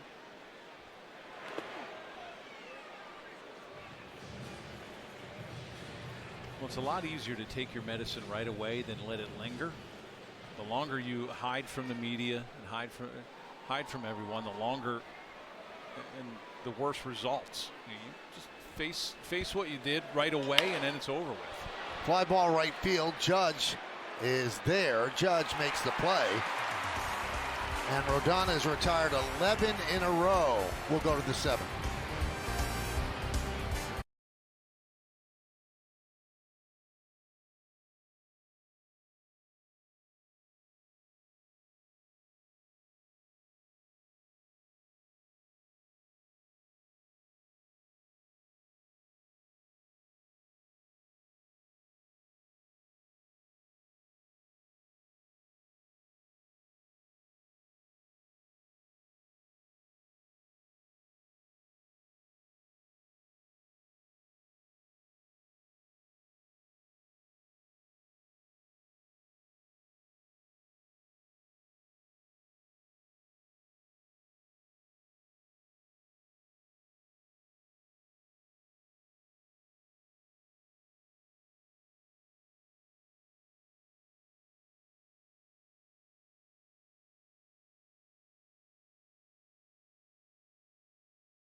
It's time to name that Yankee, brought to you by Prevision, made for your brain.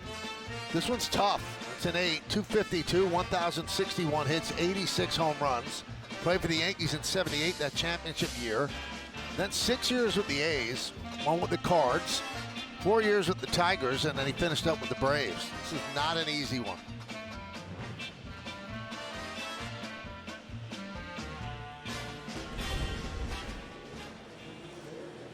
Ford scoreboard, top of the 7th inning, as the Yankees lead this one 2-0, middle game of this 3-game set. And that will do it for Tyler Anderson, and he turns it over to Hector Neris. The numbers are not great. The numbers on Anderson: 6 innings, 5 hits, 2 runs, only 1 earned, 1 walk, 3 strikeouts. He threw 97 pitches.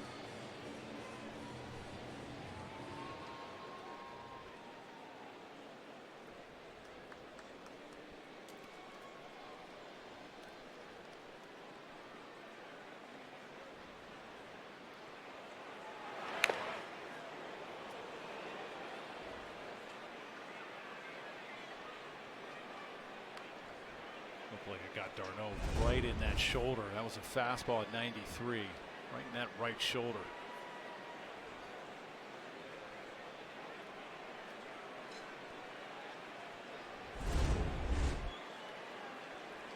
Well, Neris has a fastball, 92 to 93 in a split. That's his main 2 pitches.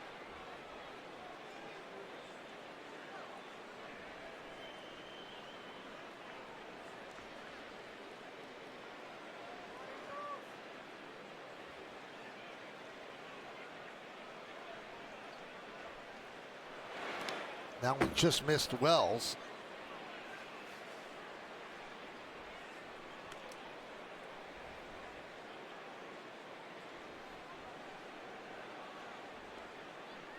Yankees lead 2-0 here in the 7th, trying to win their 7th straight series.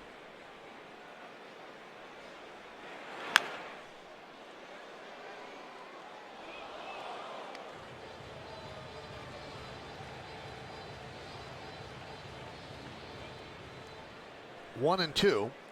Wells singled his last time up, also stole second.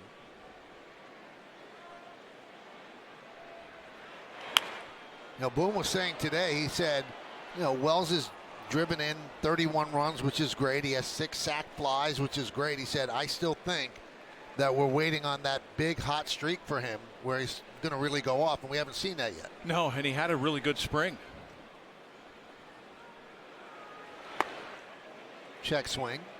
Didn't go. You know, really don't bank on spring numbers, but the way he was swinging a bat, you thought maybe that would have carried over to the season. He's done a really nice job behind the plate.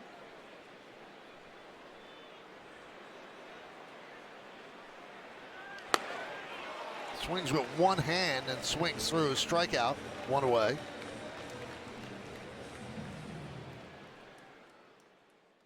A fast and reliable connection backed by a 100% US-based workforce, so you get the best customer service experience possible. Spectrum.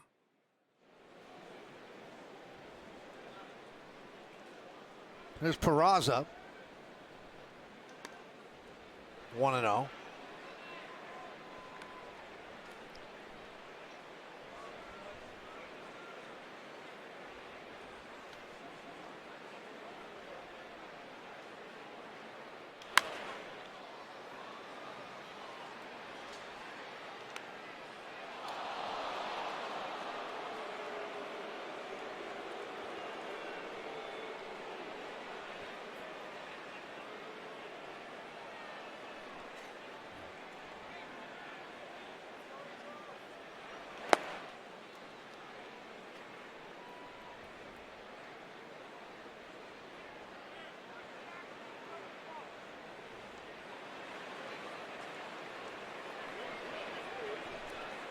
Neris signed a minor league deal with the Braves, made the team out of spring training, but he was released after giving up 5 runs in his first 2 games. Signed with the Angels a couple of weeks later.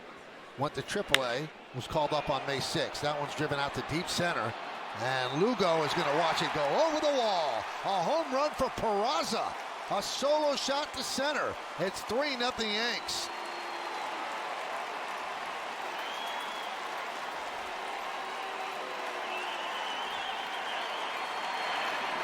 Well, the struggles with the Angels bullpen just continue. They're last in baseball, about a 6.5 ERA. You're not going to win games when your bullpen's that bad.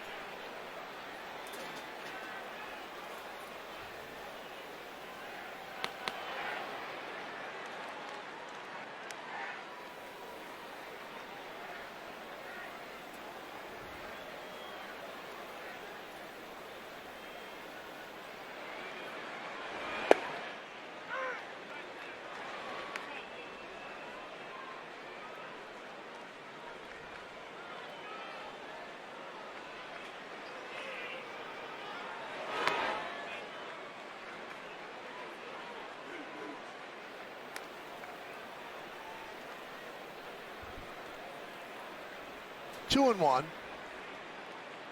on Goldschmidt. I had a long talk with Goldschmidt at his locker before the game and just talked about his acclimation to being a Yankee. Now, obviously, it's gone smoothly because he's played great. Fly ball left field. And he made an interesting point. He said that having gone from Arizona to St. Louis and then to the Yankees prepared him for the Yankees. He said Arizona to New York would have been different. He said, but St. Louis, the expectations are just as high as in New York. They expect to win the World Series every year. They've won more World Series than any National League team. The Yankees have won more World Series than any team. He said, so it's been pretty smooth for him, and he enjoys playing there a lot. Well, I think a lot of it he's gotten off to such a great start, so it makes it a little bit easier for the fans to like him. St. Louis fans and New York fans are totally different. You know, St. Louis is one of the easiest places to play as far as the fan base. And the Yankee fans are a little tougher. But that was really nice to see about Peraza. Peraza needed that. You know, he's always played such great defense. And you're just waiting for that bat to come around.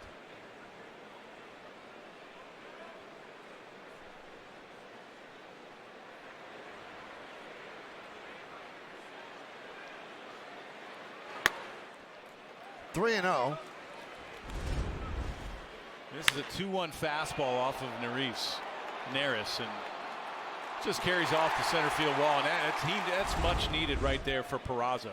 Like we mentioned, an outstanding defender at third. He can play everywhere in the infield. Hitting ninth. Struggled this year so far with the bat. Just waiting for that to come around. And everybody roots for him. That's the hardest hit ball of the game, 111.8 miles per hour off the bat. Third home run of the year. There's ball 4. So Grisham walks for the second time tonight, and that's going to bring up Judge.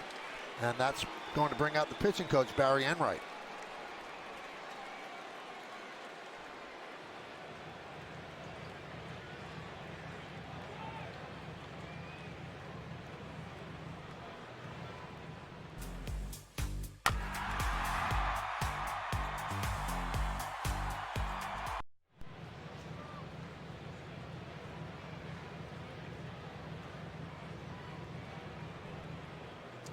So Judge 1 for 3 tonight. Hard single.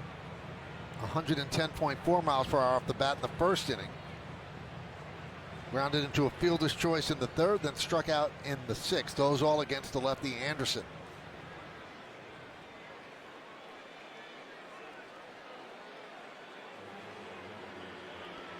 We're in the 7th inning. Yankees lead 3-0.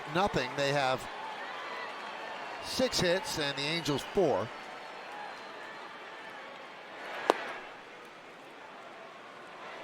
Judge with 18 home runs. Ohtani now leads Major League Baseball with 20.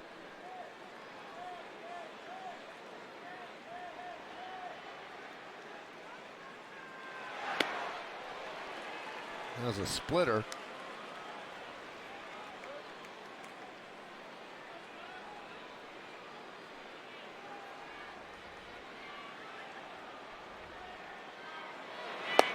Another big cut. And another one over the splitter.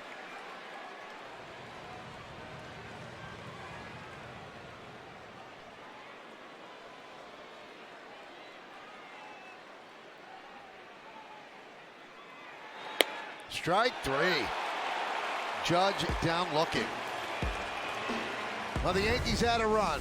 Peraza has the glove to play in the big leagues. The bat's been lagging, but not that time. He crushes the ball just to the left of dead center. And when it lands, the Yankees have a 3-0 lead.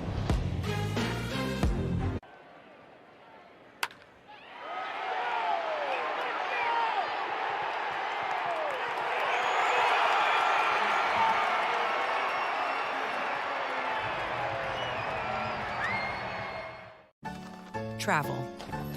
It's gone from being an adventure to a checklist. But the world is still full of wonder. You just need a better way to find it. Introducing Airbnb Experiences. Master ramen with an award-winning chef. Dive into underground jazz with a renowned bassist. Or see Notre Dame with her. She helped restore it, by the way. Don't just see a place.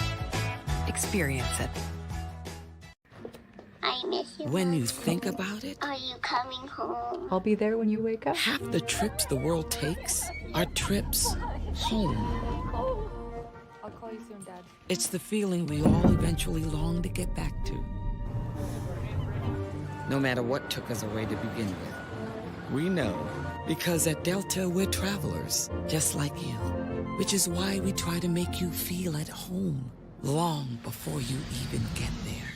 So with Geico, we can easily bundle home and car insurance and save even more? Yeah, home, car, motorcycle, all bundled together. Just like that breakfast burrito. So can I get chorizo?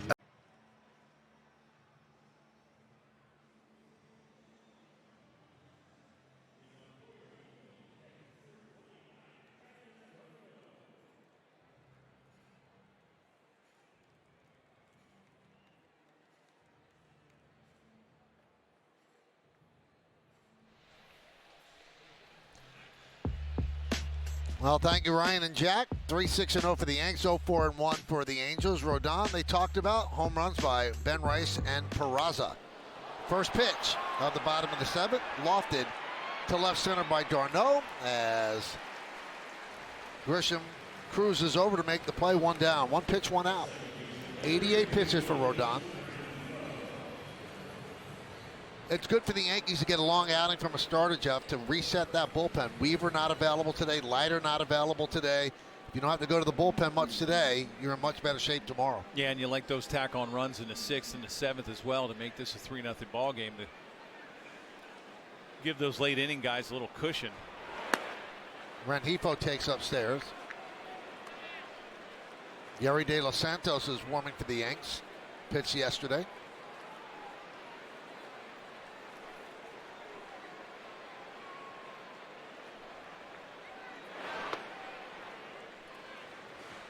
Rodon's season high in strikeouts 10. He has 9 at this point. His career high is 13.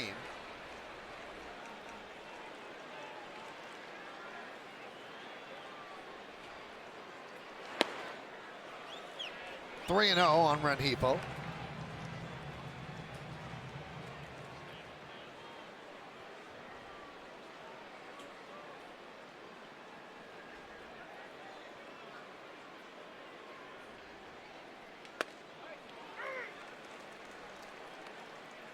Gets a strike call.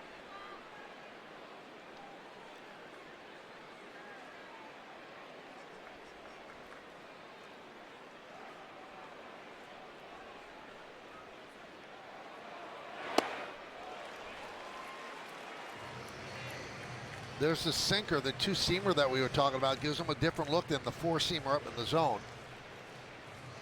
Detmer's warming for the Angels. One of their 3 left-handers.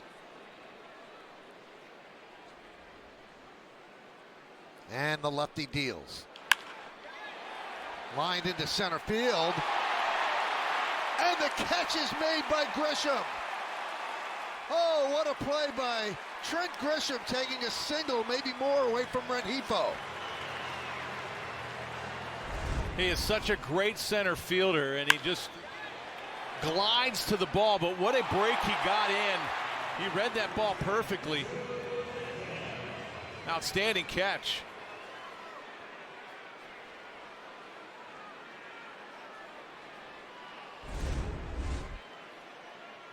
Here's Joe Adele.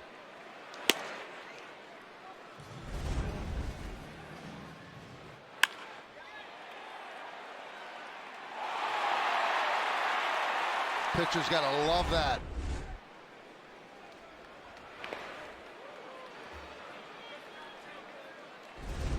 You got somebody in center field that can cover a lot of ground. He can go back on the ball, and he got a great jump in on the ball. That was a sinking line drive.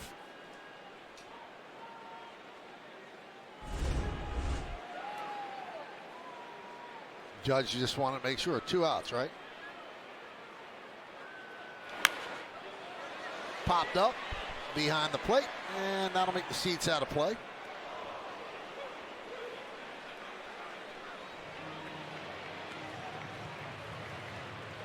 First, think that was 3 outs. Make a play like that, maybe that should be 2 outs. Despite 2 20-pitch innings, he's still in pretty good shape here. 2-2.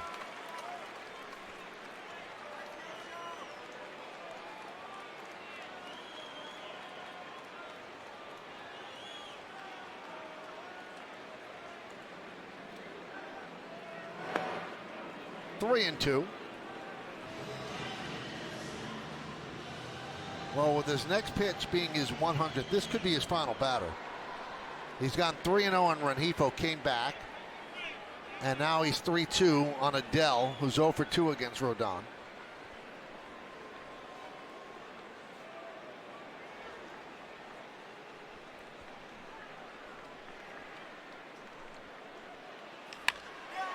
Base hit, right center field. Judge cuts over, can't cut it off. They'll play it off the wall as Adele picks up a 2-out double. Well, the ball's starting to get elevated just a little bit. Even that slider that Rengifo hit to center field, that was still up. Didn't have that sharp break.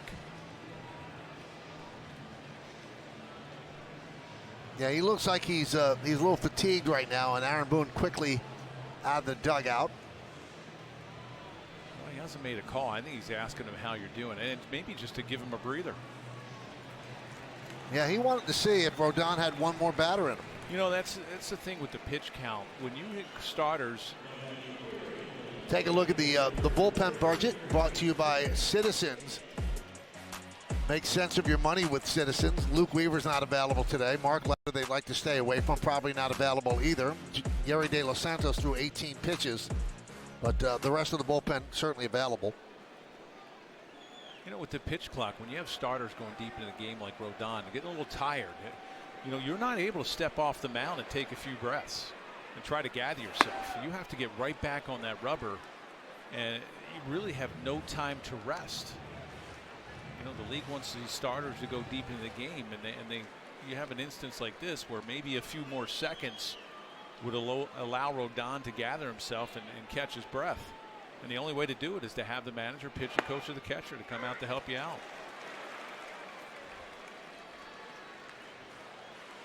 One and one on Chris Taylor. Taylor struck out and popped to short. Bottom of the 7th inning, it's 3-0 Yanks.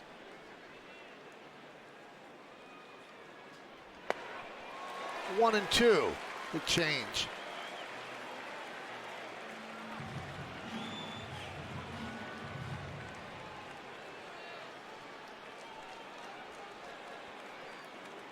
Runner at second, 2 outs. Bounced up there, 2-2. Good block by Wells.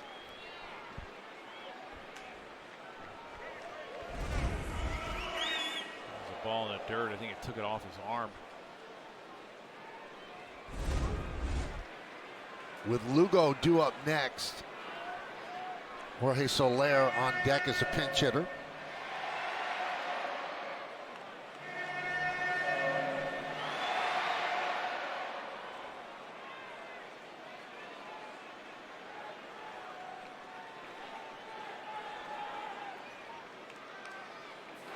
Strike 3. Strikeout number 10 for Rodon. 7 shutout innings. That is a big boy performance by the Yankee left-hander. We go to the 8th. Yankees up 3-0. The average dog only lives to be 10. At the Farmer's Dog, we don't think that's long enough. That's why our food comes in personalized portions. Because a dog at a healthy weight can live a longer, happier life.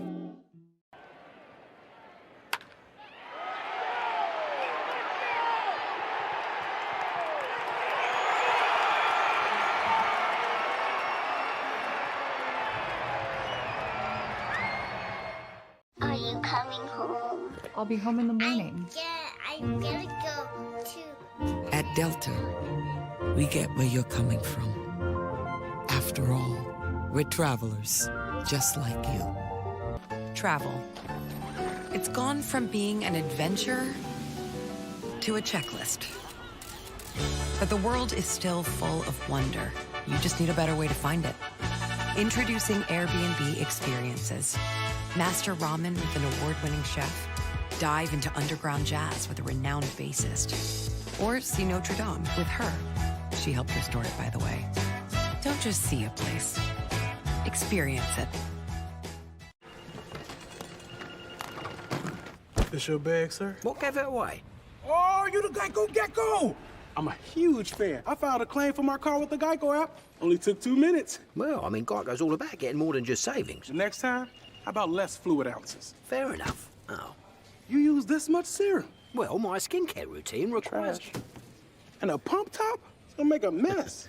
Well, I'm taking this. You took all of them. Get more than just savings. Get more with Geico. Have a nice flight. Well, let's check out the T-Mobile coverage cam. Well, you had to give him a little breather after the last 2 hitters when the ball was up. And then Boone came out, talked to him a little bit. He wanted to complete 7. And he gets the big strikeout of Taylor. You absolutely love the old school mentality. It is. It's an old school mentality of Rodon. He wants to finish what he started. He never wants to come out of the ball game. Jeff, that's 8 straight great performances by Rodon. He's been outstanding. He's been outstanding, and that's an understatement. And a lot of it is because of the pitch mix that he has. I think him adding that changeup or mastering that changeup gives him such great confidence, knowing that, hey, I just don't have to go with the 4-seam and the slider. I got something else to go away. And it's a great pitch. And it makes that slider even better. Reed Detmer's a new pitcher on for the Angels. 1-1 on Bellinger, and the count now 2-1. 10 strikeouts from Rodon and did not walk an Angel.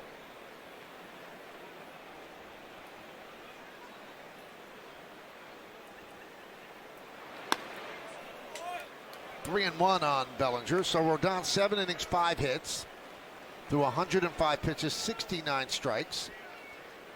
Jeff mentioned no walks and the 10 strikeouts, which ties the season high.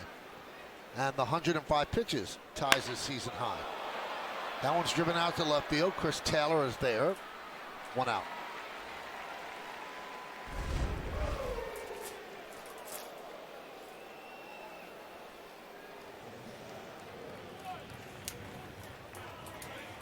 Team appreciates it. They know how he's been pitching. And if the bullpen does its job, he picks up the 7th win of the year.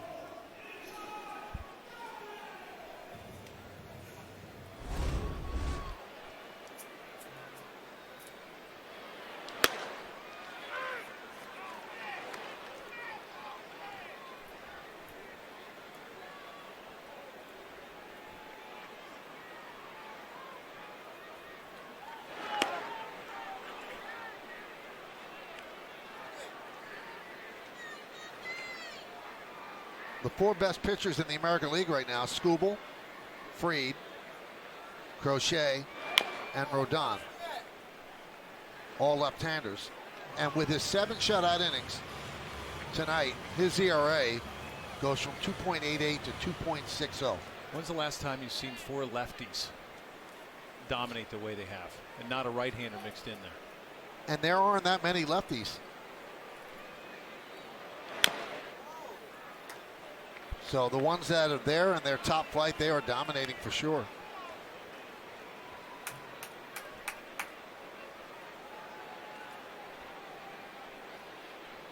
Eighth inning, one down. Volpe 1 for 3. Drove in a run in the 6th, his 32nd ribby. An announced crowd of 34,491 on this Tuesday evening at Angel Stadium.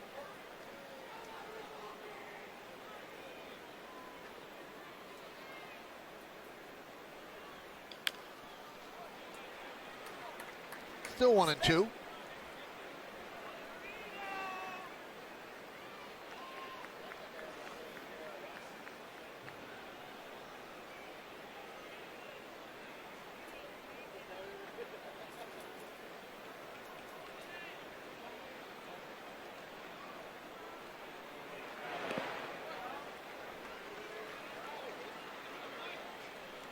Detmers is 25, 5th major league season. He's in the bullpen after disappointing in the rotation. Last year in 17 starts, 6.70 ERA. Also spent 3 months in the minors. Still wants to start. He said pitching out of the bullpen not ideal. But he said, I'm getting off to a different path, trying to change the scenery, see if something will work. Jonathan Loaisiga talking with Mike Harkey. Detmer is a former first-round draft pick in 2020 out of the University of Louisville. 10th overall pick by the Angels.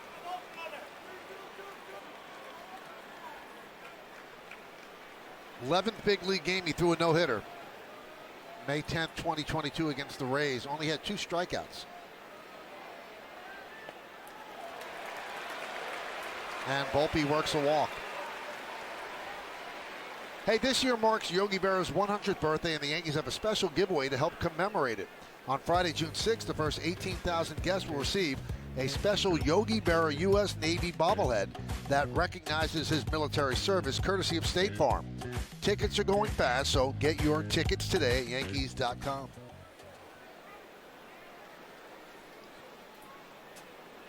There's Ben Rice, 1 for 3. That one was a loud one, though. Long home run, his 11th home run of the year. So Volpe walks on a 10-pitch at bat against Detmers.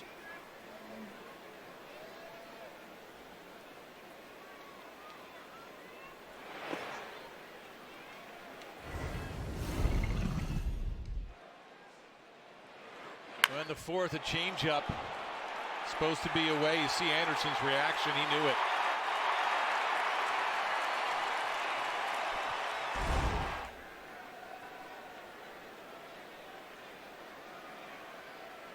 No, we've talked about how the Yankees have done so well against lefties as a team.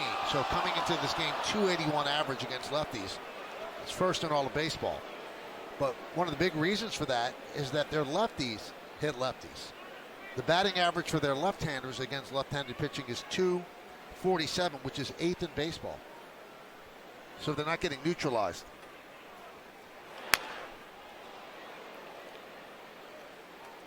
Well, you look at Anderson today, he had reverse splits, did a lot better against right-handed hitters than lefties. Lefties almost hit 300 against him. I think it was 289. There's not a lot of Scoobles and Crochets around the league to isolate left-handed hitters.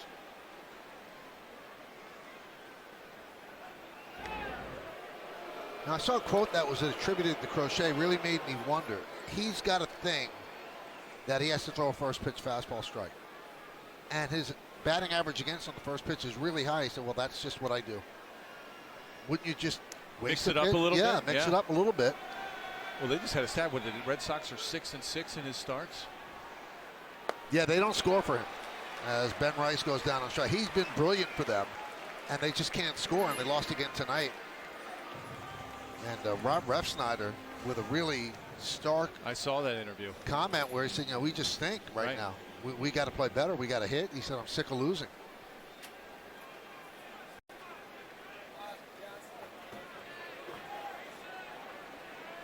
There's DJ LeMahieu, 0 for 3 tonight. 0-1. Well, there's a lot going on with that Red Sox team. That Devers situation That can't be fun in the locker room. And now they've lost Bregman, who was so important to them. Could be out a long time. I mean, it's a serious... With a quad. Yeah, quad injury takes a long time.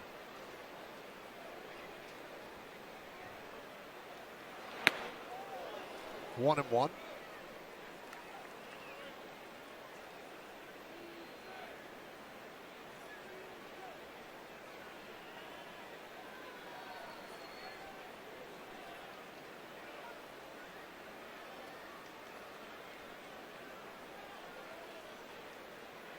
Runner goes, pitches high, throw to second. Got him. Really good tag by Rengifo on the throw by Darno to get Volpe to end the inning. No runs, no hits, no errors, and because of this caught stealing, nobody left. We go to the bottom of the 8th. Are you coming home? I'll be home in the morning. I gotta go too. At Delta, we get where you're coming from. After all, we're travelers, just like you. If you love to travel, Capital One has a rewards credit card that opens up a world of possibilities. With Venture X, you earn unlimited double miles on everything you buy and get access to over 1,000 airport lounges worldwide. Capital One, what's in your wallet?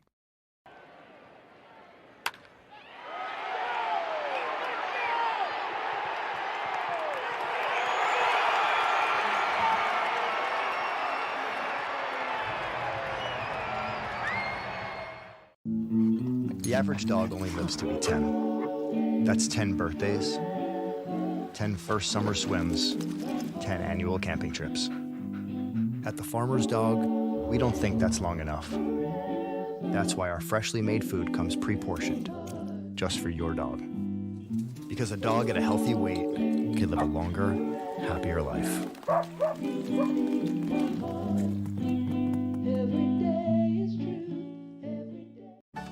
Travel. It's gone from being an adventure to a checklist. But the world is still full of wonder. You just need a better way to find it. Introducing Airbnb Experiences. Master ramen with an award-winning chef. Dive into underground jazz with a renowned bassist. Or see Notre Dame with her. She helped restore it, by the way. Don't just see a place. Experience it.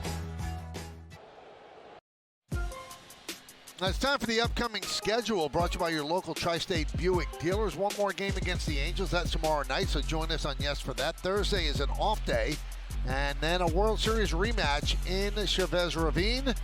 Apple TV has Friday, Fox has Saturday. Sunday it's on ESPN2. Monday is an off day as they travel back from the West Coast, then 3 against the Guardians, and then 3 against the Red Sox. First time they'll see the Red Sox this year. Jonathan Loaizaga, last time we saw him was Sunday. He's a new pitcher taking over for Rodon after 7 shutout innings. Matthew Lugo takes inside. Loaizaga on Sunday versus the Rockies, inning in 2/3, couple hits, gave up a run.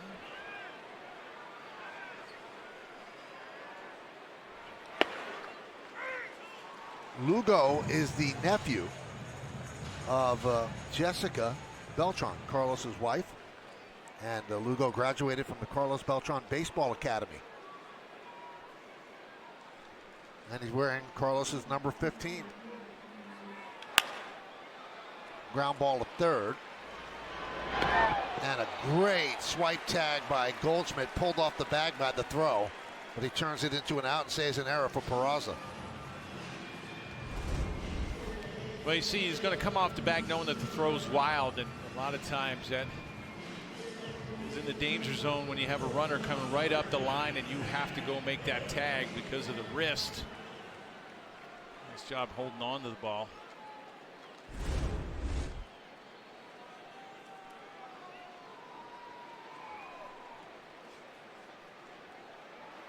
And the pitch to Neto is a strike.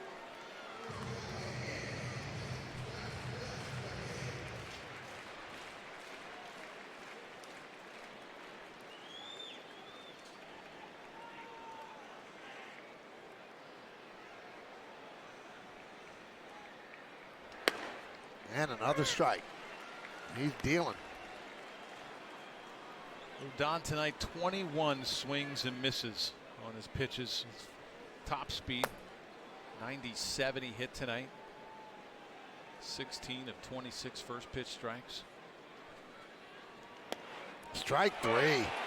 Neto down looking. He strikes out for the 3rd time tonight.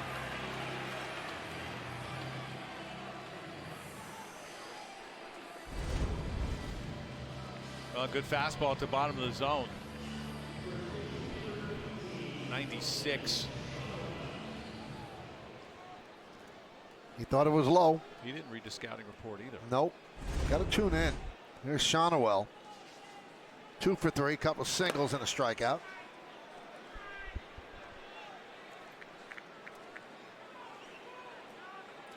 Yankees 3 runs on 6 hits. The Angels no runs on 5 hits.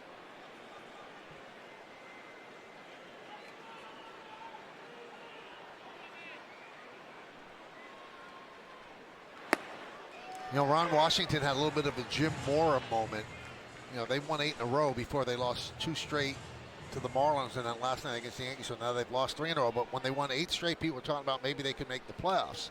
He said, playoffs? You're going to talk about playoffs when we win games in May? He said, we have an 8-game winning streak, and you know, we'll make it a run in September. You could talk about playoffs. He said, we're not close right now. I don't want to talk about playoffs. And they were scoring a bunch of runs during that 8-game winning streak, hitting the ball out of the ballpark. All of a sudden, the Marlins come in, shut them down, and the Yankees have shut them down. And, you know, they were really Playoffs. buoyed by the fact Yes. that they swept the Dodgers. Yes.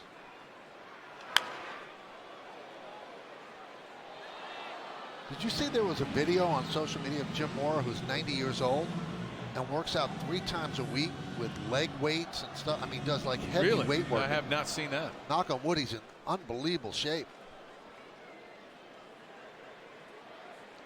Still probably yelling out playoffs. Playoffs? You talking about playoffs? 2-2.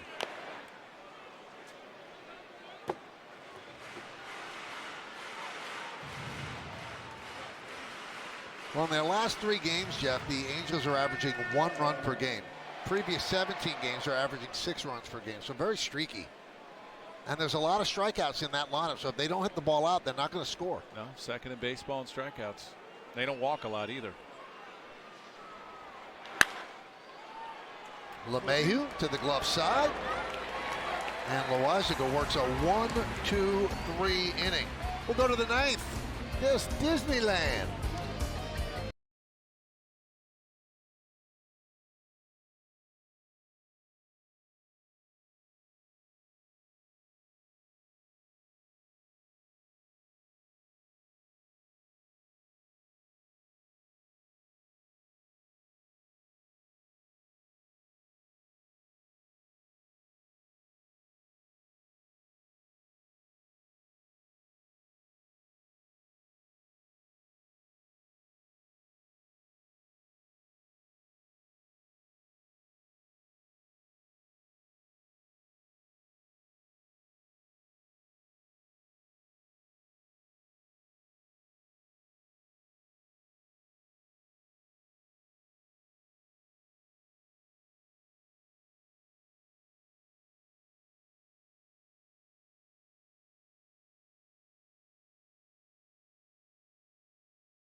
It's time to name that Yankee. Here are the clues.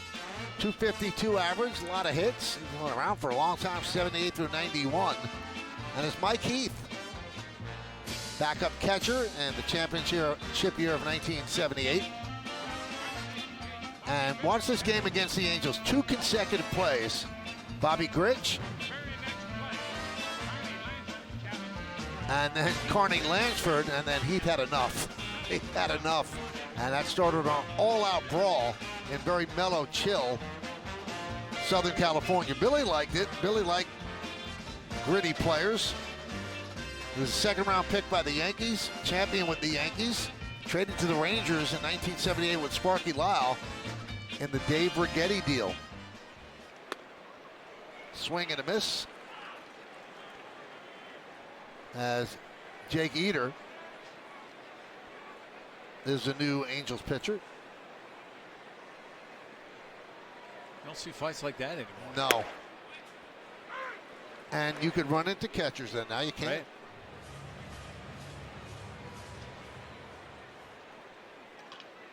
It's a rule that you could almost pinpoint to when it came about. When Buster Posey broke his ankle blocking home plate. But it did take away an exciting play in the game where the catcher had to show extreme bravery, stand there, the ball's coming, the batters the runner's coming, but now you have no fear of getting run over. No, you can't take guys out anymore and break up the double play. As LeMahieu down on strikes.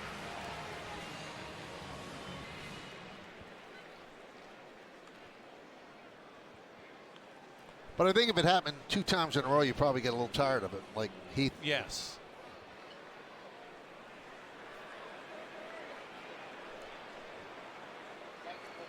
So Eder was called up from AAA Salt Lake Sunday, second stint of the year with the big league club. So here's Gritch, who was a tough dude. Oh, this was Lansford. And it seems like he put his hands up and got him right around the neck. Wells takes the strike.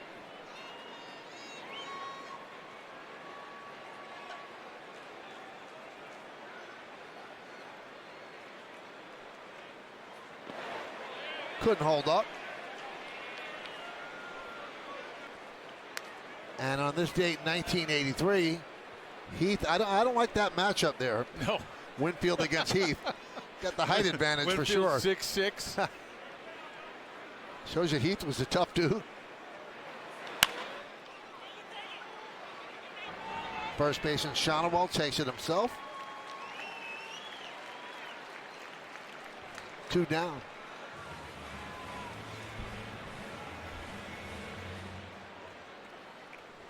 And here's Oswald Peraza, homered his last time up, his 3rd home run of the year.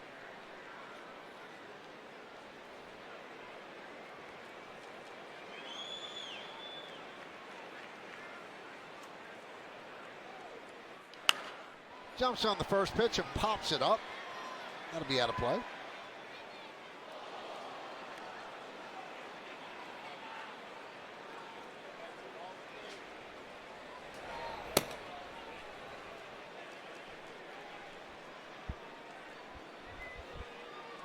Two down here in the 9th. Yankees lead 3-0. Home runs in the game by Rice and Peraza. The other run, an RBI single by Volpe.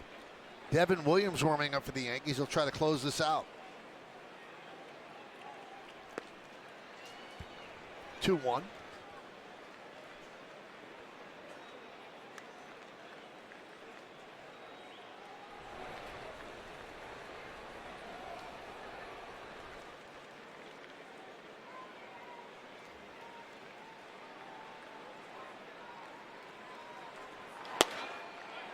That one just missed. 3-1 on Peraza.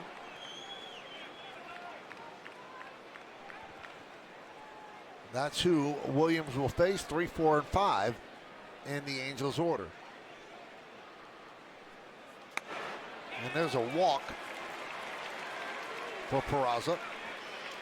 Well, fans, the Gotham Sports app is your home for streaming live Yankees games and so much more. And it's free with an eligible TV provider subscription. Download the Gotham Sports app now or visit gothamsports.com to get streaming.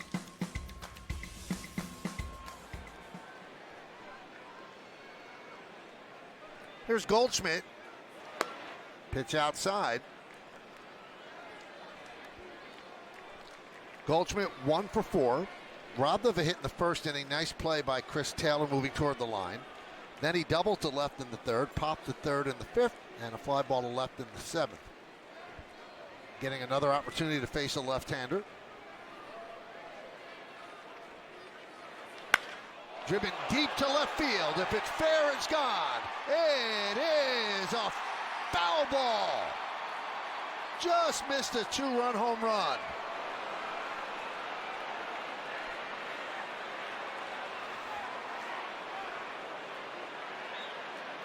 Lefties beware.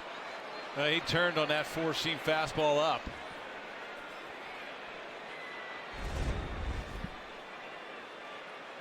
Just foul.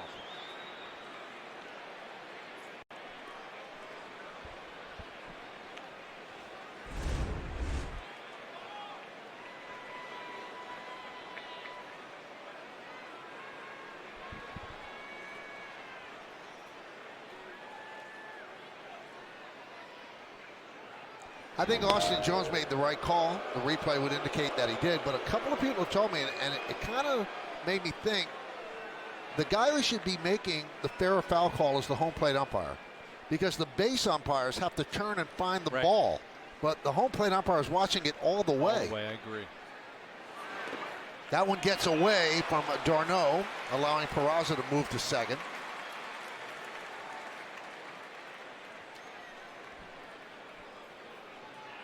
I've had people tell me that the one who knows it's a fair ball is the batter, the catcher, and the home plate umpire. Well, the home plate umpire could take a few steps, and they're watching, like you mentioned, they watch the ball the whole way, and they can take a few steps out in the field. They don't have to turn around, and they don't have to find the ball right away, like the base umpires, the first base umpire or the third base umpire. Because the third base umpire, in this case Austin Jones, is facing third base. Then the ball leaves the bat, and he's got to find it as he's turning around. There's a chance you might not find it right away. In this case, he did. He made the correct call. And now they're going to intentionally walk Goldschmidt for ball 4. And they'll set up Eder against Grisham. Yeah, they wanted a lefty-lefty matchup. The 3-1 count. You didn't want Eder to get back into the count and make a mistake.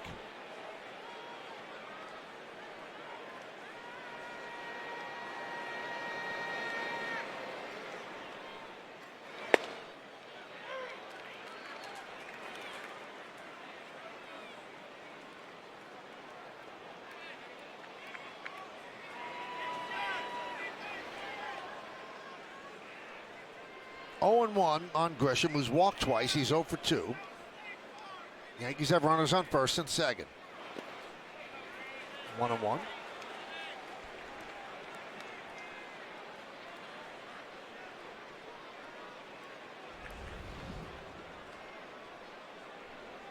Carlos Rodon now a spectator after 7 shutout innings.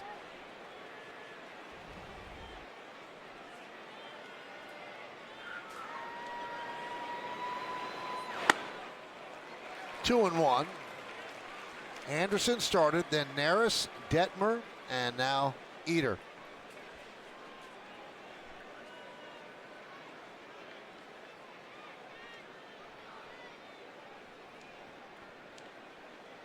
So using 2 lefties in a row, Detmers and Eder. And the count 2-2. 2 balls, 2 strikes, 2 outs, 2 on for the Yankees here in the 9th. The Yankees lead 3-0. Second game of this 3-game set. They won last night 5-1.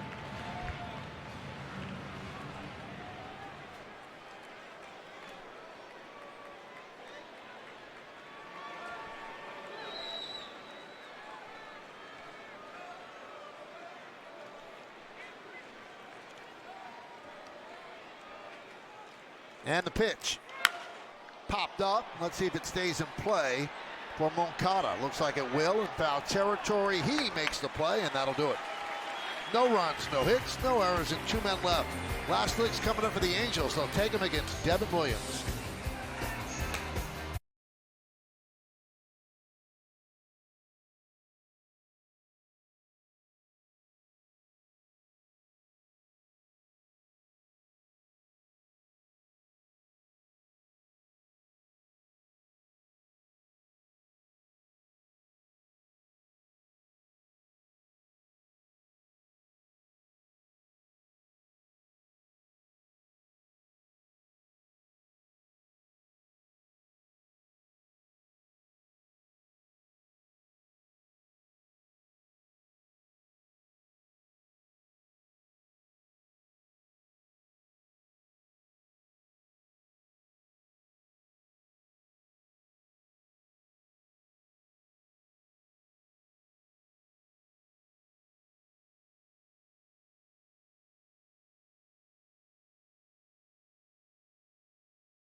Yankees Baseball on Yes is brought to you in part by Nissan. At Nissan, we make cars that thrill. Experience the thrill for yourself today. Shop NissanUSA.com.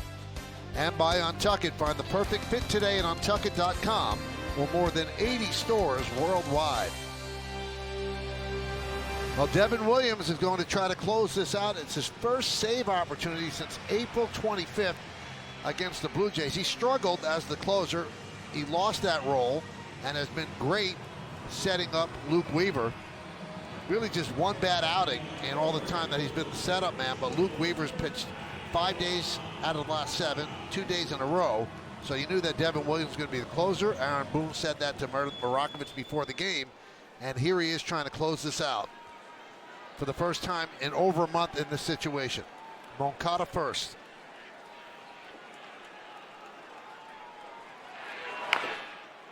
Fouled away.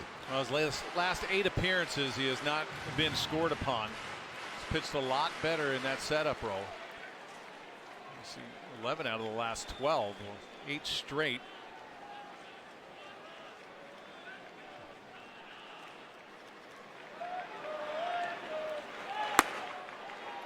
One and one.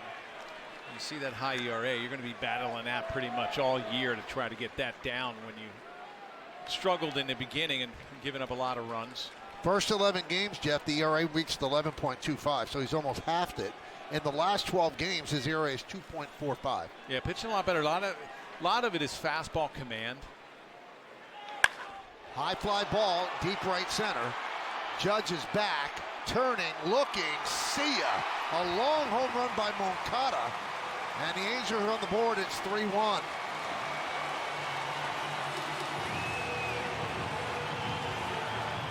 Well, that was a changeup, but a lot of it is the fastball command, and the changeup comes off the fastball.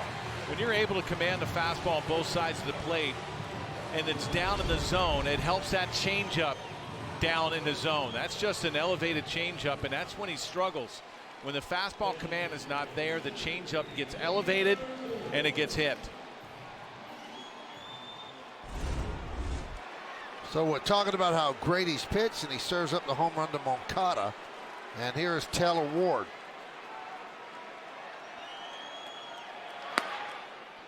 Angels have scored twice in this series, both on home runs, one by Neto and this one by Moncada. Traveled 413 feet.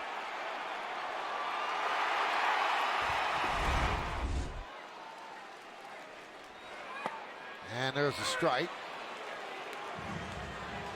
Well, when you're facing Williams, you know you're going to get a changeup. And some hitters will go up and they'll sit change the whole time, and they'll wait for him to elevate that pitch. Moncada did that exact thing. And that's why the fastball command has got to be a little bit better. He doesn't have the 96 to 97. He throws about 92 to 94 tops. Averages around 93, so it's so important for him to pitch down in the zone and spot on both sides of the plate, and then it makes that changeup effective. Hit sharply and through for a base hit.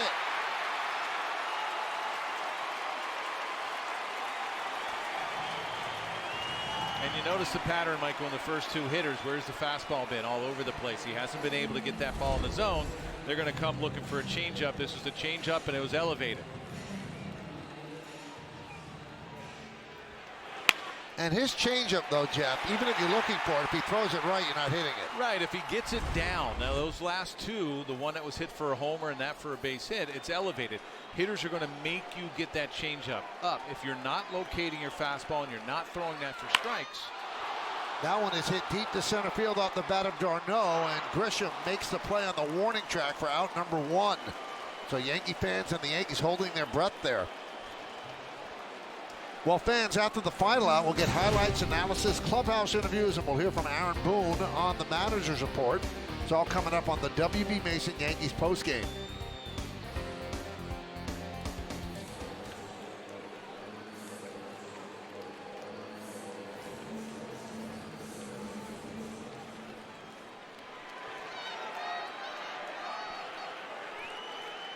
There's Rengifo batting from the left side. And there's a line drive base hit to right center field.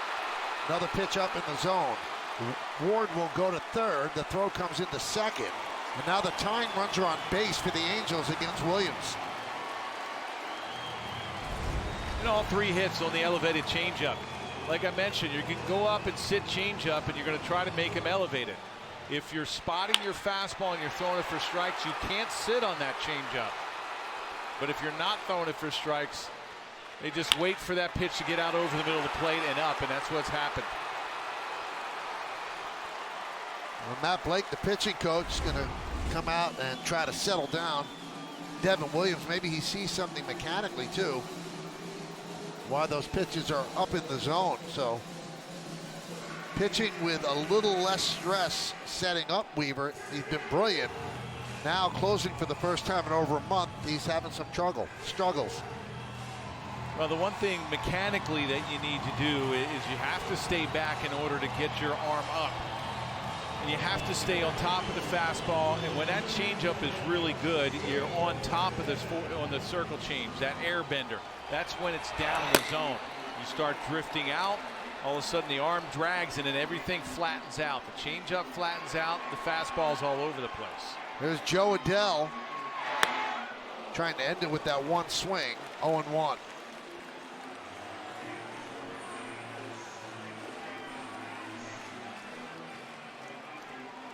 Logan O'Hoppe is on deck to pinch hit for Chris Taylor.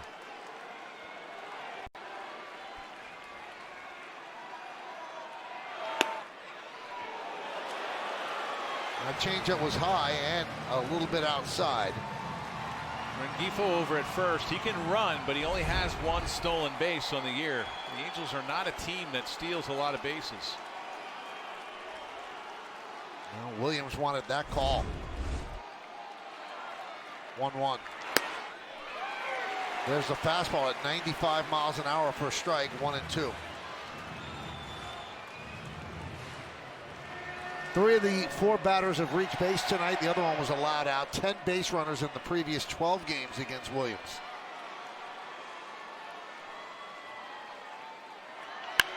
Rip foul. Oh, did he hit that hard? Well, you got to read swings here. The Angels have gone up on with a game plan of sitting on the changeup. That was a changeup that Adell ripped. If you're spotting a fastball, understand what they're trying to do to you right now. I would go with the fastball, go with the heat, fastball down and away.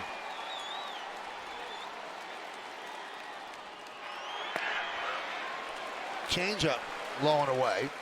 2-2. Ward's at third. Rengifo, the tying run, is at first. And Adell, the winning run, is at home plate. 3-1 Yankees over the Angels.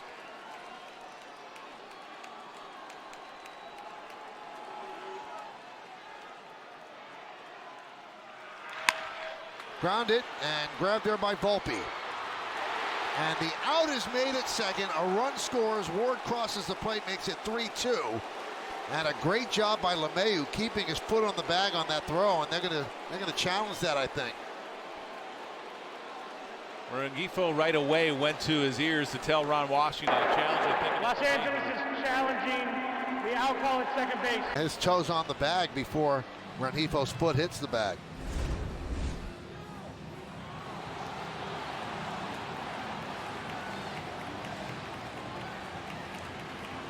So the way it is right now, Adell reaches first, gets an RBI, his 21st of the year.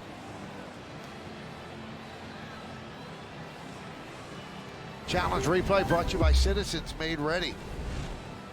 Well, it's a wild throw to the right. Nice job by Volpe. He wanted to get the lead runners. There was no way you're going to turn 2, but really nice job by LeMahieu right there.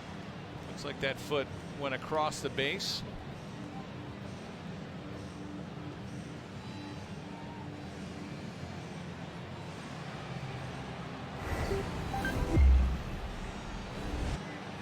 I really don't know what's taking it so long.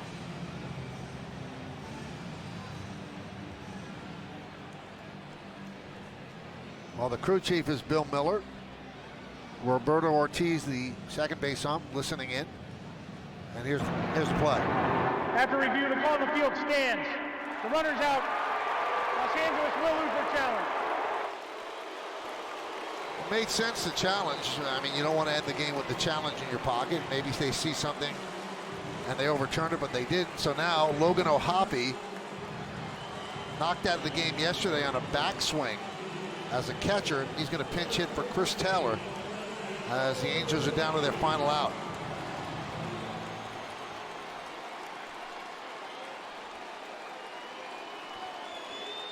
O'Hoppe can hit the ball out for sure. He has 14 home runs. Fastball upstairs. So Adell's at first, held there by Goldschmidt. 2 down, 2 in. Yankees up by 1.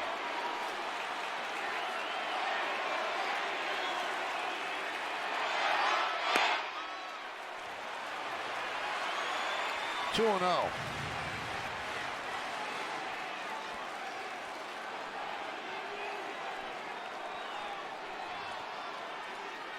Lugo on deck. 2 fastballs and now a change. And if you walk O'Hoppe, the tying run moves into scoring position.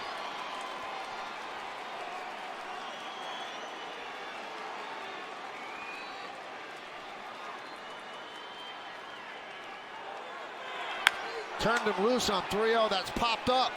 Peraza in foul territory. Peraza makes the play.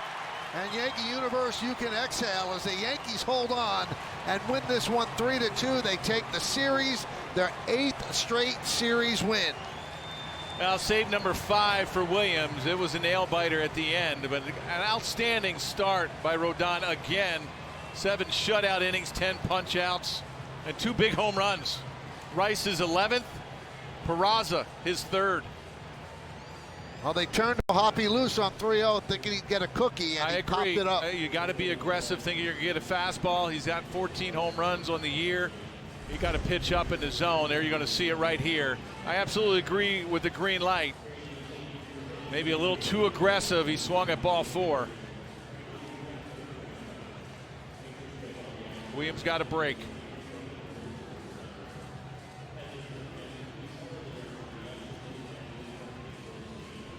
So they take their 7th straight series victory. Carlos Rodon, who pitched beautifully, 7 shutout innings.